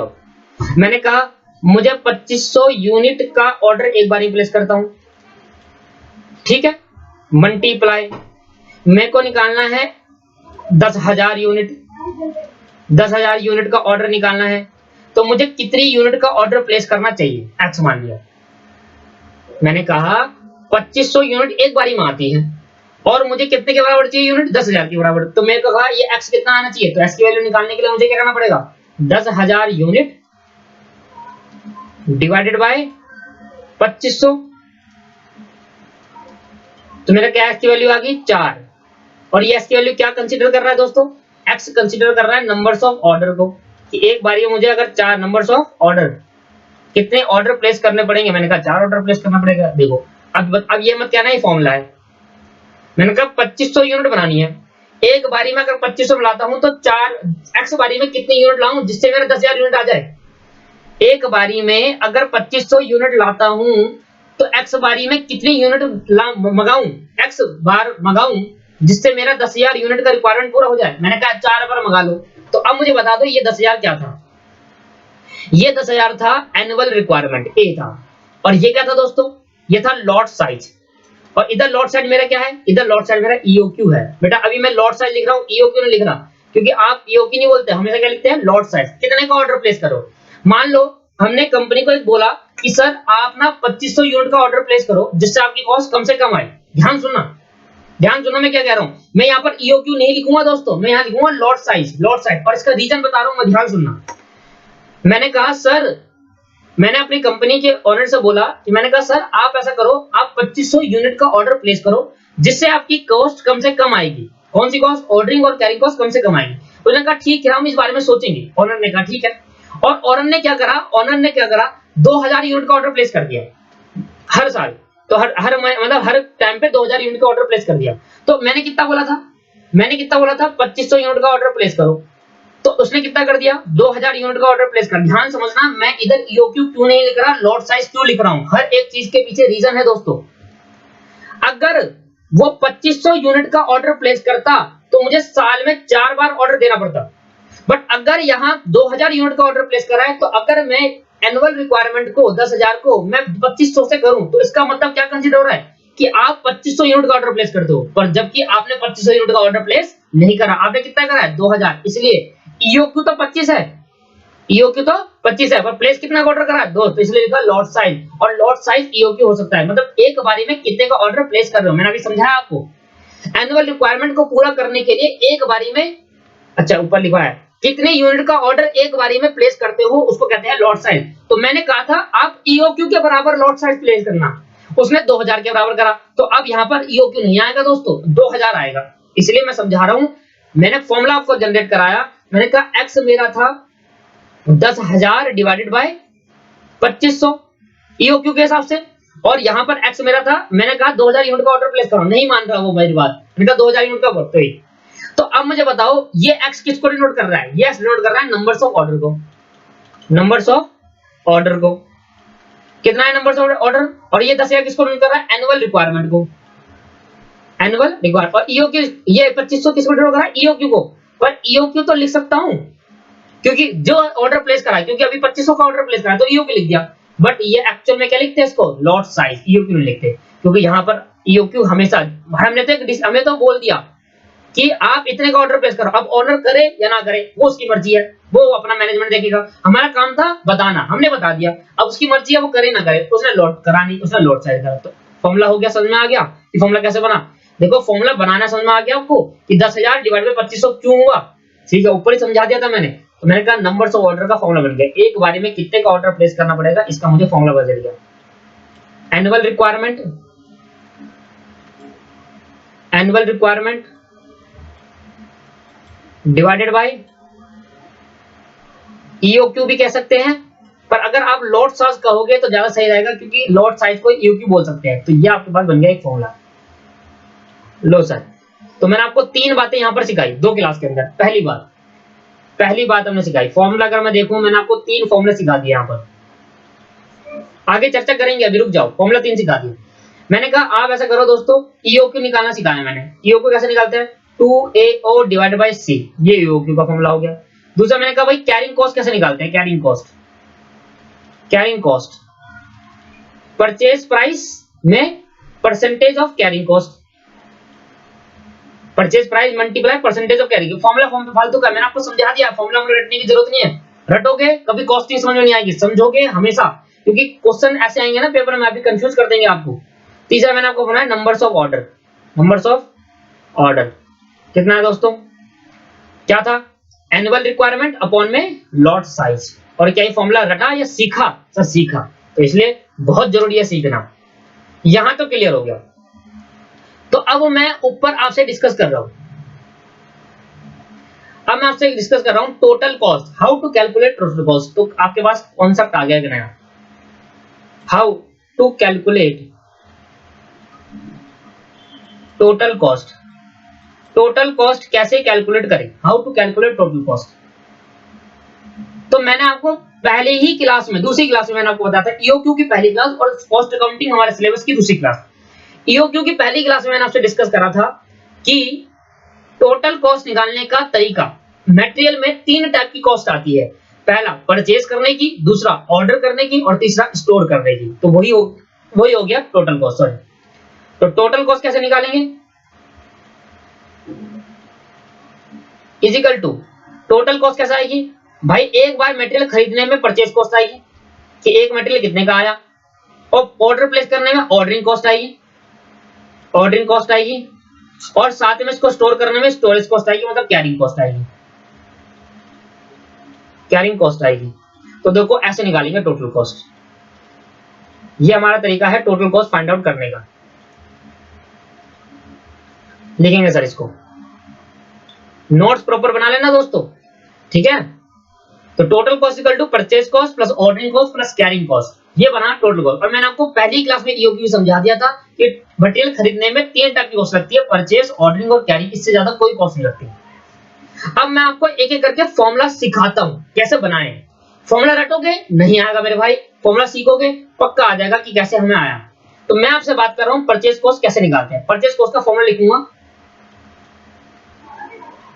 यहां मैं लिखूंगा परचेज कॉस्ट कैसे निकालेंगे, ठीक है। ये मेरा फॉर्मूले का हो गया, बट ऊपर वाला एग्जांपल लेता हूं। मुझे बताओ दोस्तों, सेम अभी मेरा पहला वाला एग्जांपल चल रहा है, ये वाला एग्जांपल चल रहा है मेरा फर्स्ट क्वेश्चन। मुझे बताओ दोस्तों कि परचेज कॉस्ट, आप कितना रॉ मटेरियल खरीदना चाहते हो। सर हम 10,000 केजी रॉ मटेरियल खरीदना चाहते हैं, और आपको बताया था 1 केजी रॉ मटेरियल 2 रुपए का आता है। तो बताओ 10,000 केजी रॉ मटेरियल कितने का आएगा। सर 20,000 का आएगा। ये तो बहुत ही सिंपल था। हाँ जी, सिंपल ही होता है कॉस्ट अकाउंटिंग, तो मुश्किल थोड़ी ना है। अगर आपको समझ में आ गया तो सिंपल है। तो मुझे बताओ ये 10,000 किसको डिनोट कर रहा था। मुझे बताओ दोस्तों ये 10,000 किसको डिनोट कर रहा था। सर ये 10,000 डिनोट कर रहा था आपके पास एनुअल रिक्वायरमेंट को, एनुअल रिक्वायरमेंट को डिनोट कर रहा था 10,000। मैंने कहा ठीक है सर, ये तो वैसे ही गई। अच्छा मैंने कहा बताओ दोस्तों ये 2 किसको डिनोट कर रहा था। मैंने कहा सर ये 2 जो डिनोट कर रहा था कॉस्ट पर केजी या परचेज प्राइस, परचेज प्राइस पर केजी, या इसको हम बोल सकते हैं कॉस्ट पर केजी, ठीक है। तो मैंने कहा बन गया फॉर्मूला, लो ये आ गई मेरी टोटल कॉस्ट। टोटल नहीं सॉरी परचेज कॉस्ट, अभी तो परचेज निकाली है, अब मैं टोटल कॉस्ट ऑर्डरिंग कॉस्ट निकालूंगा। ध्यान सुनना, फॉर्मूला में फिर बनाने की कोशिश करूंगा आपके लिए। मैं क्या लिख रहा हूं, ऑर्डरिंग कॉस्ट कैसे निकालेंगे, अभी रुक जाओ। ऑर्डरिंग कॉस्ट फॉर्मूला बनाना सिखा रहा हूं दोस्तों मैं आपको, ये बात ध्यान रखना। मैं थोड़ा नीचे आ रहा हूं, ध्यान सुनना। मैंने कहा आप मुझे बताओ एक बार ऑर्डर प्लेस करने पे कितने रुपए लगते हैं। एक बार ऑर्डर प्लेस करने पे कितने रुपए लगते हैं। सर आप कह रहे हो 50 रुपए लगते हैं, ऊपर अभी बताया था आपको ऑर्डरिंग कॉस्ट 50 रुपए है। ओ ठीक है, अगर आप एक बार ऑर्डर प्लेस करोगे तो कितने रुपए लगेंगे, 50 रुपए। अच्छा मुझे बताओ एनुअल रिक्वायरमेंट को पूरा करने के लिए आपने कितना ऑर्डर प्लेस करा था, कितनी बार, 4 बार करा था। तो मैंने कहा 4 × 50, सिंपल है, तो बहुत ही सिंपल है सर, ये तो बड़ा मजा आ गया। मैंने कहा यही होता है सिंपल, अगर एक बार ऑर्डर प्लेस करेंगे तो 50 रुपए लगेंगे। आपने एक साल के अंदर 4 बार ऑर्डर प्लेस करा एनुअल रिक्वायरमेंट को पूरा करने के लिए, तो 4 × 50 200 रुपए आपकी कॉस्ट आ गई। सर ये तो बहुत ही सिंपल हुआ। मैंने कहा बताओ, मैंने कहा ये बताओ कि ये 50 रुपए क्या है, ये 4 रुपए क्या है। सर ये 4 रुपए है नंबर्स ऑफ ऑर्डर। मैंने कहा ये बताओ ये 50 रुपए क्या है। आपने कहा sir ordering cost per order, ordering cost per order. अब बताओ बन गया फॉर्मूला। सर ये तो बहुत ही मजा आ गया, तो बहुत सिंपल फॉर्मूला है। मैंने कहा इसको और खोल सकता हूं मैं। नंबर ऑफ ऑर्डर कैसे निकालते हैं, ए अपॉन में lot size into ordering cost per order. लो ऑर्डरिंग कॉस्ट पर ऑर्डर बन गया फॉर्मूला। अब बुक में आपको कौन सा फॉर्मूला दे रखा है, ये वाला दे रखा होगा। तो ये वाला देख रखा है कि ये तो घटिया फॉर्मूला है, इस वाला फॉर्मूला तो सबसे अच्छा है। फॉर्मूला कौन सा बेहतरीन लगा आपको, ये वाला ना, और मुझे भी यही लगता है हमेशा से। क्योंकि ऊपर को मैं खोलने की जरूरत ही क्या है, मुझे सिंपल ही पता है भाई, एक साल में अगर 4 बार ऑर्डर दूंगा, एक बार ऑर्डर देने में 50 रुपए लगेंगे, तो 4 बार में 200 रुपए लग गए। ये मेरे पे क्या आ गया दोस्तों, ये मेरे पास आ गया आपके पास ordering cost per order, sorry ordering cost, total ordering cost की कितने का टोटल कॉस्ट लग जाएगी मुझे। अब बात आई कैरिंग कॉस्ट की, अब बात आई कैरिंग कॉस्ट की, बस तीसरी कॉस्ट निकालेंगे, तीनों के अमाउंट को जोड़ूंगा, टोटल कॉस्ट आ जाएगी मेरी। आया समझ में? तो सर कैरिंग कॉस्ट, ध्यान सुने दोस्तों, आ जाओ ध्यान सुनना, बहुत इंपॉर्टेंट कॉन्सेप्ट है ये। ऊपर तो फिर भी समझ में आता है, ये समझ में नहीं आएगा दोस्तों कैरिंग कॉस्ट का फॉर्मूला कैसे बनाया मैंने। फॉर्मूला ध्यान सुनना, मैं आपको एग्जांपल दे रहा हूं, मैंने कहा जरा ध्यान सुनना मेरी बात को, मैंने कहा मेरी बात को बहुत ध्यान सुनना। आप एक फैक्ट्री में प्रोडक्शन कर रहे हो, मैन्युफैक्चरिंग कर रहे हो, ठीक है, मैन्युफैक्चरिंग कर रहे हो, एक फैक्ट्री में कुछ बना रहे हो, ठीक है, मैंने कहा सर बना रहे हैं। अच्छा, आपने कहा एक फैक्ट्री में मैन्युफैक्चरिंग कर रहे हैं और एक दिन में 2000 यूनिट लगती है, एक दिन में 2000 यूनिट लगती है, चाहिए होती है, एक महीने में चाहिए होती है, मान लेते हैं 1 मंथ में मुझे 2000 यूनिट का प्रोडक्शन करना होता है, तो 2000 का रॉ मटेरियल मुझे चाहिए।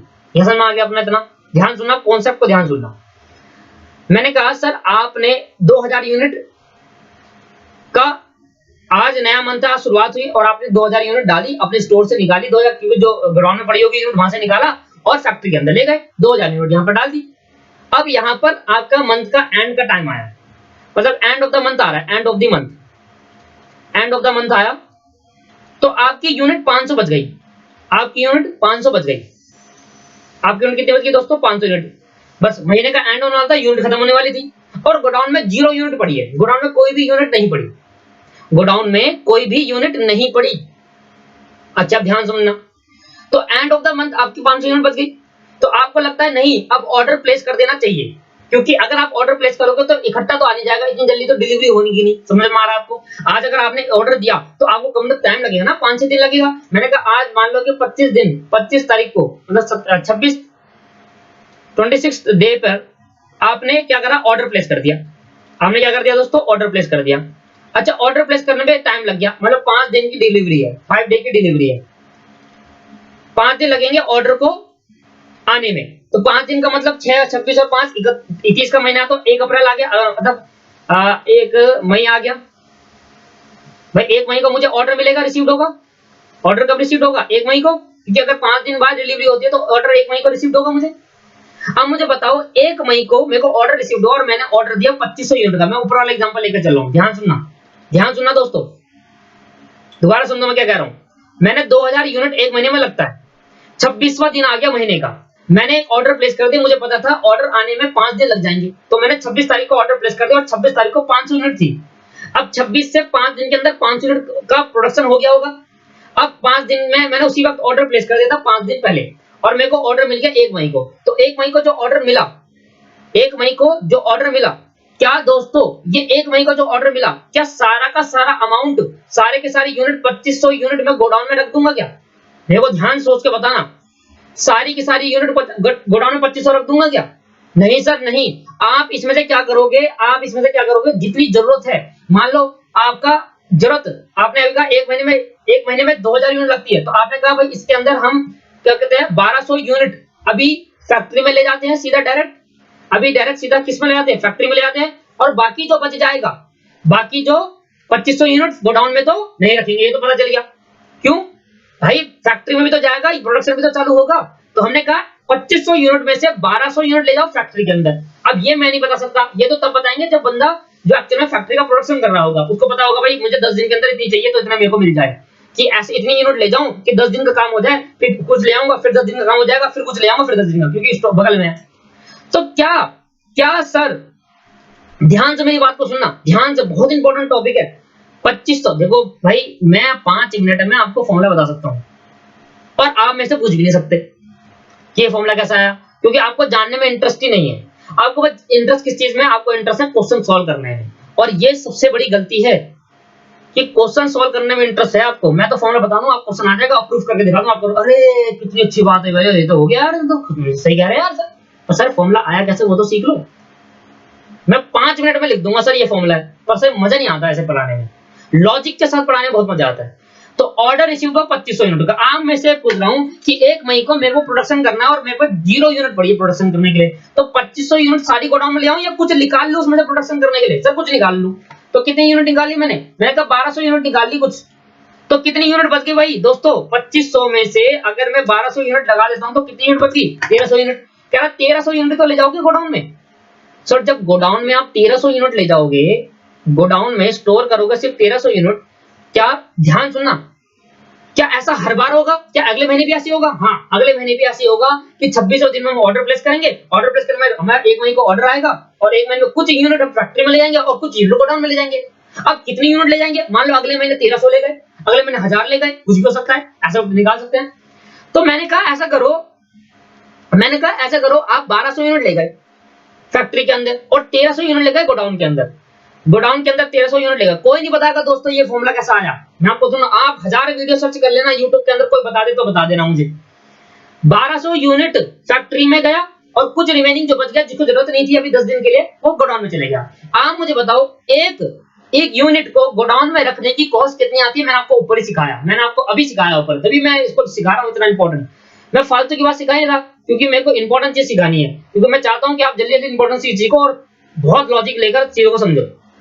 ये बताना कैरिंग कॉस्ट पर ऑर्डर, हर एक यूनिट को स्टोर करने में 0.16 की कॉस्ट आएगी, यही बोला था मैंने कैरिंग कॉस्ट का मतलब। तो भाई क्या मैं 2500 यूनिट स्टोर करूंगा क्या मैं 2500 यूनिट स्टोर करूंगा क्या? नहीं सर आप तो 1300 यूनिट स्टोर कर रहे हो। तो मैंने कहा 1300 यूनिट स्टोर करूंगा ना, तो 1300 यूनिट स्टोर करूंगा तो मेरे को 2500 यूनिट पे कैरिंग कॉस्ट नहीं आएगी। कितनी यूनिट पाएगी? 0.60 पर यूनिट किस पाएगी कैरिंग कॉस्ट? 1300 यूनिट पे। ये बात क्लियर है सर। अब आप मेरी बात समझना, अब मेरी बात को ध्यान समझना। 1200 यूनिट जो फैक्ट्री में गया उसमें तो कैरिंग कॉस्ट आनी नहीं है क्योंकि कैरी नहीं करा, वो तो सीधा फैक्ट्री में चले गया। और जो 1300 यूनिट है गोडाउन में रखा उस पर कैरिंग कॉस्ट आएगी। ठीक है, ये तो क्लियर हो गया बात। अच्छा आगे आप बात को सुनना ध्यान से। मैंने कहा अगले महीने भी यही प्रोसीजर होता है, अगले महीने में 2500 का ऑर्डर देता हूं और 2500 का ऑर्डर में इस बार मैं 1000 यूनिट ले जाता हूं। इस बार मैं कितनी यूनिट ले जाता हूं? 1000 यूनिट ले जाता हूं, 1000 यूनिट और बाकी 1500 यूनिट में गोडाउन में छोड़ देता हूं। अब मुझे कितने का लगेगा? अब 1500 यूनिट पे चार्ज होगा। गोडाउन में कितनी यूनिट गई? 1500। ये समझ में आ गया। मैंने कहा अगली बार फिर ऑर्डर दिया, अगली बार फिर 2500 का ऑर्डर दिया और इसमें से मैं ले जाता हूं 1500 यूनिट आपको फैक्ट्री के अंदर, 1500 यूनिट ले गया फैक्ट्री के अंदर, 1500 यूनिट ले गया फैक्ट्री के अंदर और बाकी ले गया 1000 यूनिट गोडाउन में। अब मेरी कैरिंग कॉस्ट किस पर आएगी? 1000 यूनिट पर। ये तो समझ में आ गया आपको, 0.16। अब ऐसे ऐसे करके मुझे पता होना चाहिए कि आप हर बार ऑर्डर प्लेस करने में कितनी यूनिट ले आ रहे हो। अच्छा एक फिक्स्ड यूनिट ले आते तब तो बात थी, कभी आप 1200 यूनिट का ऑर्डर, कभी आप 1200 यूनिट ले जाते हो फैक्ट्री के अंदर, कभी आप 1000 यूनिट फैक्ट्री के अंदर ले जाते हो और कभी आप 1500 यूनिट फैक्ट्री के अंदर ले जाते हो। तो मैं कैसे निकालूं भाई कितनी यूनिट गोडाउन में बच जाएगी? समझे आप? मैं ये नहीं निकाल सकता जब तक मुझे ये नहीं पता होगा कि कितनी यूनिट फैक्ट्री के अंदर गई, तो मैं ये नहीं बता सकता कितनी यूनिट गोडाउन में बच जाएगी। अगर मुझे ये नहीं पता कि कितनी यूनिट गोडाउन में जानी है तो मैं कैरिंग कॉस्ट से मल्टीप्लाई कैसे करूंगा भाई? मैं निकालूंगा ऐसे? तो ये तो बड़ी दुविधा हो गई, ये तो बड़ी दिक्कत हो गई। जब तक मुझे ये नहीं पता चलेगा कि मैं कितनी यूनिट गोडाउन में रखता हूं और कितनी फैक्ट्री में ले जाता हूं एट द टाइम, तो जब तक गोडाउन की यूनिट नहीं पता होगी तब तक मैं कैरिंग कॉस्ट निकाल ही नहीं सकता। इसलिए हर बार क्योंकि सिचुएशन में अलग अलग हो रहा है, कभी 1200 कभी 1000, तो हमने कहा एक बहुत अच्छा तरीका है, आप ले लो एवरेज, ना आपकी ना मेरी, ना आप 1000 में देना, कभी 1000 हो रहा है और कभी आपके पास देखो कभी 1000 हो रहा है, कभी 1500 बच रहा है गोडाउन में, कभी 1300 बच रहा है। तो मैंने कहा ये तो बड़ी दुविधा है, मैं तो निकाल नहीं पाऊंगा। तो मैंने कहा ऐसा कर लेते हैं, ना आपकी ना मेरी, एवरेज ले लेते हैं हर चीज का, आपकी ना मेरी एवरेज लेते हो और एवरेज पे जितना आप, या तो देखो एवरेज निकाला मैंने इधर, मैंने क्या निकाला एवरेज, तो भाई 1200 divided by plus 1300 divided by, यही तो है ना 1200 फैक्ट्री में 1300 डिवाइड बाय 2, तो कितना आया 2500 डिवाइड बाय 2, कितना आया दोस्तों 2500 डिवाइड बाय 2 क्या है 1250। मैंने कहा ऐसा करो, ना आपकी ना मेरी, सोच लो कि 1250 फैक्ट्री में गया और 1250 गोडाउन में गया। अब तो निकाल सकते हो? हाँ सर अब निकाल देंगे। ठीक है सर, मैंने कहा इधर भी एवरेज ले लो, ध्यान सुनना, अब देखना 1200 और अब कितना गया 1000, ध्यान सुनना, अब कितना गया 1000 और कितना गोडाउन में गया 1500 डिवाइड बाय 2, तो जोड़ना तो दोनों को जोड़ना, 2500 डिवाइड बाय 2 कितना आ गया 1250। मैंने कहा इधर भी निकालो एवरेज, इधर भी निकालो एवरेज, और मैंने इधर एवरेज निकाला तो कितना आया 1500 फैक्ट्री में गया, 1000 गोडाउन में डिवाइड बाय 2 कितना आया 2500 डिवाइड बाय 2 कितना आया दोस्तों फिर 1250। तो आप कितनी यूनिट भी गोडाउन में ले जाओ, कितनी बार भी, अगर आप एवरेज निकालते हो तो हर बार यूनिट ले आने पे एक ही तरीके की कॉस्ट लगेगी, और ये आपका बेटर भी है। नहीं तो अगर मैं ऊपर ले जाऊं तो देखो कैरिंग कॉस्ट ऊपर, इधर कैरिंग कॉस्ट कुछ और आ जाएगी, इधर कैरिंग कॉस्ट कुछ और आ जाएगी, इधर कैरिंग कॉस्ट कुछ आ जाएगी, मैं तो कंफ्यूज जाऊंगा। इसलिए कहा एवरेज लो, और जब जब आप एवरेज लोगे तब तक आपकी हर बार कैरिंग कॉस्ट सेम आएगी। मैंने आपको प्रूव करके दिखा दिया दोस्तों, ये देखो 1250 यहाँ भी आया, 1250 यहाँ भी आया, और 1250 यहाँ भी आया, क्योंकि है तो 2500 यूनिट जुड़कर। आप 2500 में से आधा कर दो, आधा जोड़ने के बाद तो वही आ रहा है। समझ में आ गया कॉन्सेप्ट? अब देखो मैंने कहा एवरेज पे लगा देना कैरिंग कॉस्ट, तो मैंने कहा एवरेज पे लगाना कैरिंग कॉस्ट, तो आपने कहा भाई एवरेज कितना, मैंने कहा 2500 डिवाइडेड बाय 2। मैंने ध्यान सुनना, मैंने कहा 2500 डिवाइडेड बाय 2। एक मिनट, यहां करता हूं। मैंने कहा दोस्तों ध्यान सुनना, मैंने कहा 2500, क्योंकि आप कितनी यूनिट, आपका ऑर्डर 2500 का है, आप 1200 इधर कर लो, 1300 इधर कर लो, 1000 इधर कर लो, 1500, दोनों को जोड़ने के बाद तो 2500 ही आना है, चाहे कितनी भी यूनिट इधर कर लो, ठीक है। और इसका एवरेज निकालने को 2 से डिवाइड कर देना। क्लियर? यहां समझ में आ गया? एवरेज निकालने के लिए 2 से डिवाइड कर देना। अब ये 2500 में आपने 1200 भेजी हो, या 1300 फैक्ट्री भेजी हो, 1400 भेजी हो, 1500 या 2000 फैक्ट्री में, जोड़ने के बाद तो 2500 ही आना है, और एवरेज करने के लिए 2 से। सर एवरेज तो वही नहीं है, ये तो एक ही नंबर है, आपने 2 से डिवाइड कर दिया। सर मैं आपको पहले ही बता रहा हूं, इसमें ब्रेक हुआ है फैक्ट्री के और उसमें जुड़े हैं, तो जोड़ने के बाद 2500 आना है, तो मैं क्यों ऐसे, मुझे तो पता ही नहीं है ना। सोचो अगर मुझे यही पता होता कि कितनी यूनिट फैक्ट्री में गई, कितनी यूनिट, मैं एवरेज निकालता ही क्यों, मैं डायरेक्टली निकाल देना जो गोडाउन में गई। तो ये तो नहीं पता कि कितनी यूनिट फैक्ट्री में, इसलिए मैंने कहा जोड़ने के बाद जो भी गई होगी, जोड़ने के बाद तो 2500 ही आना है। मैंने कहा ये आपके पास आ गया 1250, मैंने कहा इतनी यूनिट गोडाउन में होगी, इतनी यूनिट कितना होगी गोडाउन में, और इतनी केजी यूनिट अगर गोडाउन में हुई तो 1 केजी का 0.16, तो भाई 1250 केजी का कितना आया, समझ में आपको नहीं आया? 1250 divide by 0.16, that is 200, that is 200। दोस्तों समझ में आ गया आपको? आंसर को ब्रैकेट बंद करना है, ये समझ में आ गया? अब फॉर्मूला सुनिए भाई, ये ईओक्यू क्या था, ये 2500 क्या था, जरा देखना ऊपर, ये 2500 क्या आया था भाई मेरे, कहां निकाला था ईओक्यू, ये रहा। लॉट साइज क्या है, ईओक्यू नहीं आता 2500, ऐसे बनता है। और आप लिख कर ले लो, आप 1000 वीडियो देख लो यूट्यूब के अंदर, कोई बता दे कैरिंग कॉस्ट का फॉर्मूला कैसे बना है तो मैं भी मान जाऊंगा। ईओक्यू, या इसको हम लिख सकते हैं लॉट साइज डिवाइडेड बाय 2 और multiply by carrying cost per order, carrying cost per order, per unit. आया समझ में? नहीं आया? क्या फॉर्मूला समझ में आया भाई? फॉर्मूला कैसे बनाया, मैं डायरेक्ट कर देता ना, तो आप कहते सर यहाँ पर डिवाइड क्यों करा है 2 से, ये बताओ 2 से डिवाइड कैसे करा है, और मैंने पहले ही बता दिया 2 से डिवाइड कैसे करा है। आया समझ में? इसे कहते हैं असली कॉन्सेप्ट। क्लियर? टोटल कॉस्ट निकाल सकता हूं मैं, सारा उतारना है, सारा वीडियो को पॉज करके पहले पूरी देख लो और फिर पूरा उतारना है। टोटल कॉस्ट बता दो कितनी आएगी। Total cost, purchase cost plus ordering cost plus carrying cost. ठीक है सर, तो परचेज कॉस्ट कितनी आई? परचेज कॉस्ट आई आपके पास कितनी थी ऊपर? परचेज कॉस्ट 20,000 थी आई थिंक, 10,000 केजी खरीदा था और 2 रुपए का 1 केजी था, 20,000। ये आपका कॉस्ट मतलब रुपीज में होती है। 200 रुपए आपकी ऑर्डरिंग कॉस्ट आई प्लस 200 रुपए आपकी कैरिंग कॉस्ट आई, तो ये आपके पास हो गया 20,400 रुपए। ये आपके पास कितना हो गया दोस्तों? 20,400 रुपए। लो सर, इधर मैंने आपको 3 फॉर्मूले और बताए और हर एक के पीछे लॉजिक, फालतू का कोई काम ही नहीं, हर एक के पीछे लॉजिक। आ रहा है समझ में? नहीं आ रहा? आ रहा है। अब आपको मैं एक मोस्ट इंपॉर्टेंट पॉइंट बताता हूं, इंपॉर्टेंट पॉइंट। मुझे लग रहा है आज की क्लास में मैं प्रूव नहीं कर पाऊंगा कि ईओक्यू से कैसे कॉस्ट कम आती है। नेक्स्ट क्लास में पक्का हो जाएगा, क्योंकि आज की क्लास में कुछ मजेदार मैंने टॉपिक की, इसमें टाइम लगाया मैंने ज्यादा, तो इसलिए मुझे मजा आ रहा है इसको पढ़ाने में बहुत ज्यादा।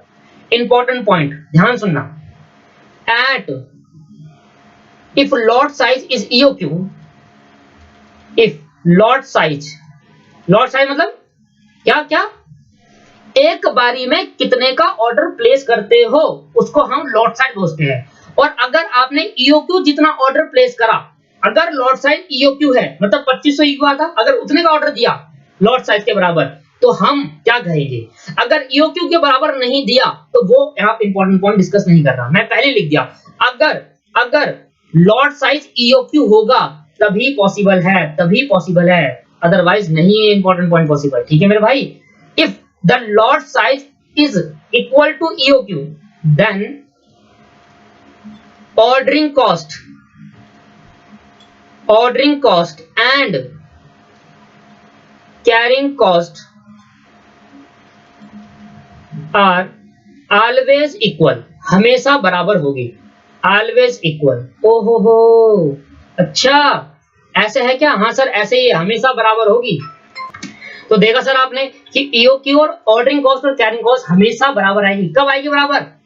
तभी बराबर आएगी जब लॉट साइज ईओक्यू होगा। अगर लॉट साइज ईओक्यू नहीं हुआ तो ये बराबर नहीं आने वाला, गारंटेड। ठीक है मेरे भाई, समझ में आ गया आपको? ये इंपॉर्टेंट पॉइंट बहुत जरूरी था, तो इसलिए दिमाग लगाया मैथमेटिशियन ने, और उन्होंने सोचा कि यार अगर ईओक्यू अगर लॉट साइज हुआ, मतलब ईओक्यू जितना आता है उसमें से अगर हम ऑर्डर प्लेस करते हैं, लॉट साइज ऑर्डर बना देते हैं, उतने का ऑर्डर प्लेस करते हैं, तो क्यों ना ये बराबर आ रहे हैं, तो क्यों ना इनका एक फॉर्मूला मर्ज कर दिया जाए और इकट्ठा एक फॉर्मूला बनाया जाए जिससे दोनों की कॉस्ट जोड़कर निकल जाए। तो मुझे ये दोनों की कॉस्ट अगर जोड़कर निकल गई तो मैं इसकी कॉस्ट और जोड़ दूंगा, डायरेक्ट आ जाएगा। तो इसलिए मैं आपको एक फॉर्मूला और सिखा रहा हूं, डायरेक्ट फॉर्मूला, जो आप क्या करोगे, जो फॉर्मूला है आपको बताता है total ordering and carrying cost दोनों का सम बता देता है। और ये फॉर्मूला कब अप्लाई होगा? जब लॉट साइज ईओक्यू होगा, ये फॉर्मूला तभी अप्लाई हो सकता है, अदरवाइज नहीं होगा। दोस्तों गलती मत करना, मैं बार बार आपको चिल्ला चिल्ला के कह रहा हूं कि अगर लॉट साइज ईओक्यू नहीं हुआ या कुछ और हो गया, मैंने कहा 2500 मेरा ईक्यू आया पर कंपनी ने 2000 यूनिट का कर लिया, तो आपको अलग अलग ही निकालना पड़ेगा, ये डायरेक्ट फॉर्मूला अप्लाई नहीं हो सकता। ये डायरेक्ट फॉर्मूला तब अप्लाई होगा if lot size is equal to EOQ, और डायरेक्ट निकल जाएगा if lot size equal to, अगर ईओक्यू हुआ तो आप डायरेक्ट फॉर्मूले से भी दोनों का सम निकाल सकते हो। तो लिखेंगे total ordering and carrying cost, total ordering and carrying cost, total ordering and carrying cost. तो भैया ऑर्डरिंग एंड कैरिंग कॉस्ट क्या होगा? तो यहां देखना जरा सामने, ये हो गया 2 into A into O into C, बहुत ही सिंपल फॉर्मूला। इससे क्या होगा, दोनों को आ जाएगी। अच्छा दोनों को जोड़कर कितना आता बनता है बताना जरा? 400 होता है, तो इससे 400 निकल जाएगा दोस्तों। ध्यान से देखो, 2 into एनुअल है 10,000 यूनिट, ऑर्डरिंग कॉस्ट है 50 रुपए और कैरिंग कॉस्ट है 0.16 और रूट। आप सॉल्व कर लो, इससे डायरेक्ट आ जाएगा 400 रुपए। तो 10,000 मल्टीप्लाई बाय 2 मल्टीप्लाई 50.16, ये आया 1,60,000, रूट में 400, 1,60,000 रूट में 400। आगे दोस्तों नहीं आया। और ये दोनों कॉस्ट कौन सी है? इसमें ऑर्डरिंग और कैरिंग कॉस्ट मिला के हो गई। तो अब मुझे सिर्फ क्या निकालनी है? Purchase cost. तो टोटल परचेज कॉस्ट तो सेम वही फॉर्मूला, उसका कोई फॉर्मूला नहीं है। टोटल परचेज कितनी आई थी? 20,000। तो टोटल कॉस्ट आ जाएगी आपके दोनों को जोड़कर, तो आ गया 20,400 रुपए। आया समझ में?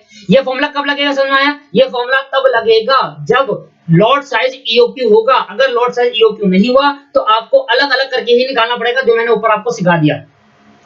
क्लियर? यहां तक समझ में आया?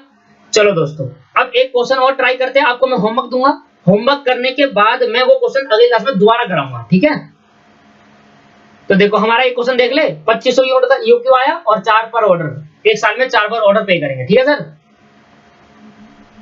आप ये क्वेश्चन होमवर्क में करके लाएंगे, ये क्वेश्चन मैं कराऊंगा आपको, अगली क्लास में कराऊंगा। और भी बहुत सारे क्वेश्चन है, इसमें क्या है, मिक्स क्वेश्चन है। आप आगे बढ़ोगे तो आगे कॉन्सेप्ट भी आएंगे, पर मैं आपको पता नहीं चलेगा क्योंकि आपने पढ़ा नहीं है, इस वजह से मैं बताऊंगा आपको।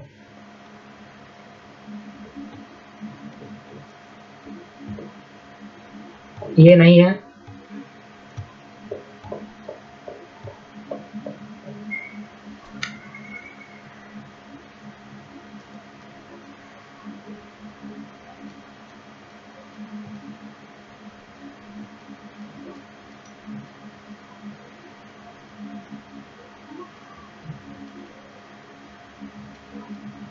आएगा आएगा, रुको रुको, आएगा दोस्तों, मैंने कहा ना आएगा होमवर्क। तो एग्जाम में लिख देता हूँ, यहाँ पर मैं अगली क्लास में कराना है तो मैं लिख देता हूँ एग्जाम्पल नंबर 2 आप करके लाओगे, एग्जाम्पल नंबर 13 आप करके लाओगे, एग्जाम्पल नंबर 2, एग्जाम्पल नंबर 13। अगर टाइम है तो अभी कर लो। 13 अच्छा 13 का बस यहीं तक करना है दोस्तों, आगे नहीं करना आपको, ठीक है। अच्छा ईओक्यू से आप टोटल कॉस्ट निकालोगे, मैंने सिखाया ना आपको ईओक्यू से टोटल, बाकी आपको नहीं पढ़ना है, ईओक्यू निकालना उससे टोटल कॉस्ट निकालनी है, बाकी क्लास में मैंने अभी कंसेप्ट नहीं बताया तो उसको मैं अभी कराऊंगा नहीं। 13 14 करके लाओगे होमवर्क में, ये सी पार्ट नहीं करना, ये मैंने बताया नहीं अभी। क्वेश्चन नंबर 14, क्वेश्चन नंबर 2 13 14 जितना समझ में आता है, जितना मैंने क्लास में बताया वो करना है बस आपको। 15 करके लाओगे होमवर्क में, सारे स्टडी मटेरियल से करेंगे, कोई भी क्वेश्चन बाहर का नहीं, सब स्टडी मटेरियल, फिर स्कैनर पर देखेंगे, स्कैनर भी करेंगे फिर। सर जितना समझ में आता है उतना करना है, बाकी नहीं करना। ये बात समझ में आ रही है आपको?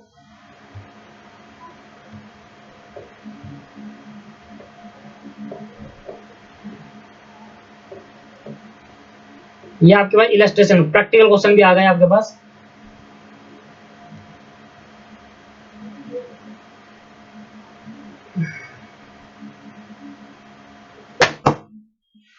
सॉरी, ये आपको करना है, ये आपको होमवर्क में करना है क्वेश्चन नंबर 20। क्वेश्चन नंबर 20 आपको होमवर्क में करना है, जितना समझ में आता है उतना बस ईओक्यू तक निकाल देना। क्वेश्चन नंबर 20 एक्सरसाइज का 4 होमवर्क में है दोस्तों, 4 क्वेश्चन होमवर्क में है, एक एक क्वेश्चन स्टडी मटेरियल का करना है, एक एक क्वेश्चन स्टडी मटेरियल, उसके बाहर से कोई देखनी नहीं है वो कोई सी भी, और साथ में स्कैनर, स्कैनर भी मैं कराऊंगा, देखना पहले चैप्टर का, अभी आन दो, ये चैप्टर कौन सा खत्म होता है स्कैनर लूंगा, एक बार थोड़ा ईओक्यू खत्म हो जाए, एक बार ईओक्यू खत्म हो जाए तो ईओक्यू के जितने स्कैनर में क्वेश्चन है सारे कराऊंगा दोस्तों। आज की क्लास में इतना ही, वीडियो को शेयर करिए बहुत अच्छे से, कोई भी प्रॉब्लम आती है कॉन्सेप्ट नीचे डिस्क्रिप्शन में पहली वीडियो उसको देखिए, होमवर्क को जरूर करें, होमवर्क नहीं करोगे समझ नहीं आएगा, ये सारे क्वेश्चन अगली क्लास में मैं कराऊंगा एक कॉन्सेप्ट और सिखाने के बाद, ठीक है दोस्तों। और अगली क्लास में ही प्रूव करके दिखाऊंगा कि दोनों लेवल से ईओक्यू और लोड साइड ईओक्यू से लेवल से बहुत कम आता है, ठीक है दोस्तों। आज की क्लास में इतना ही, bye bye tata see you in next class.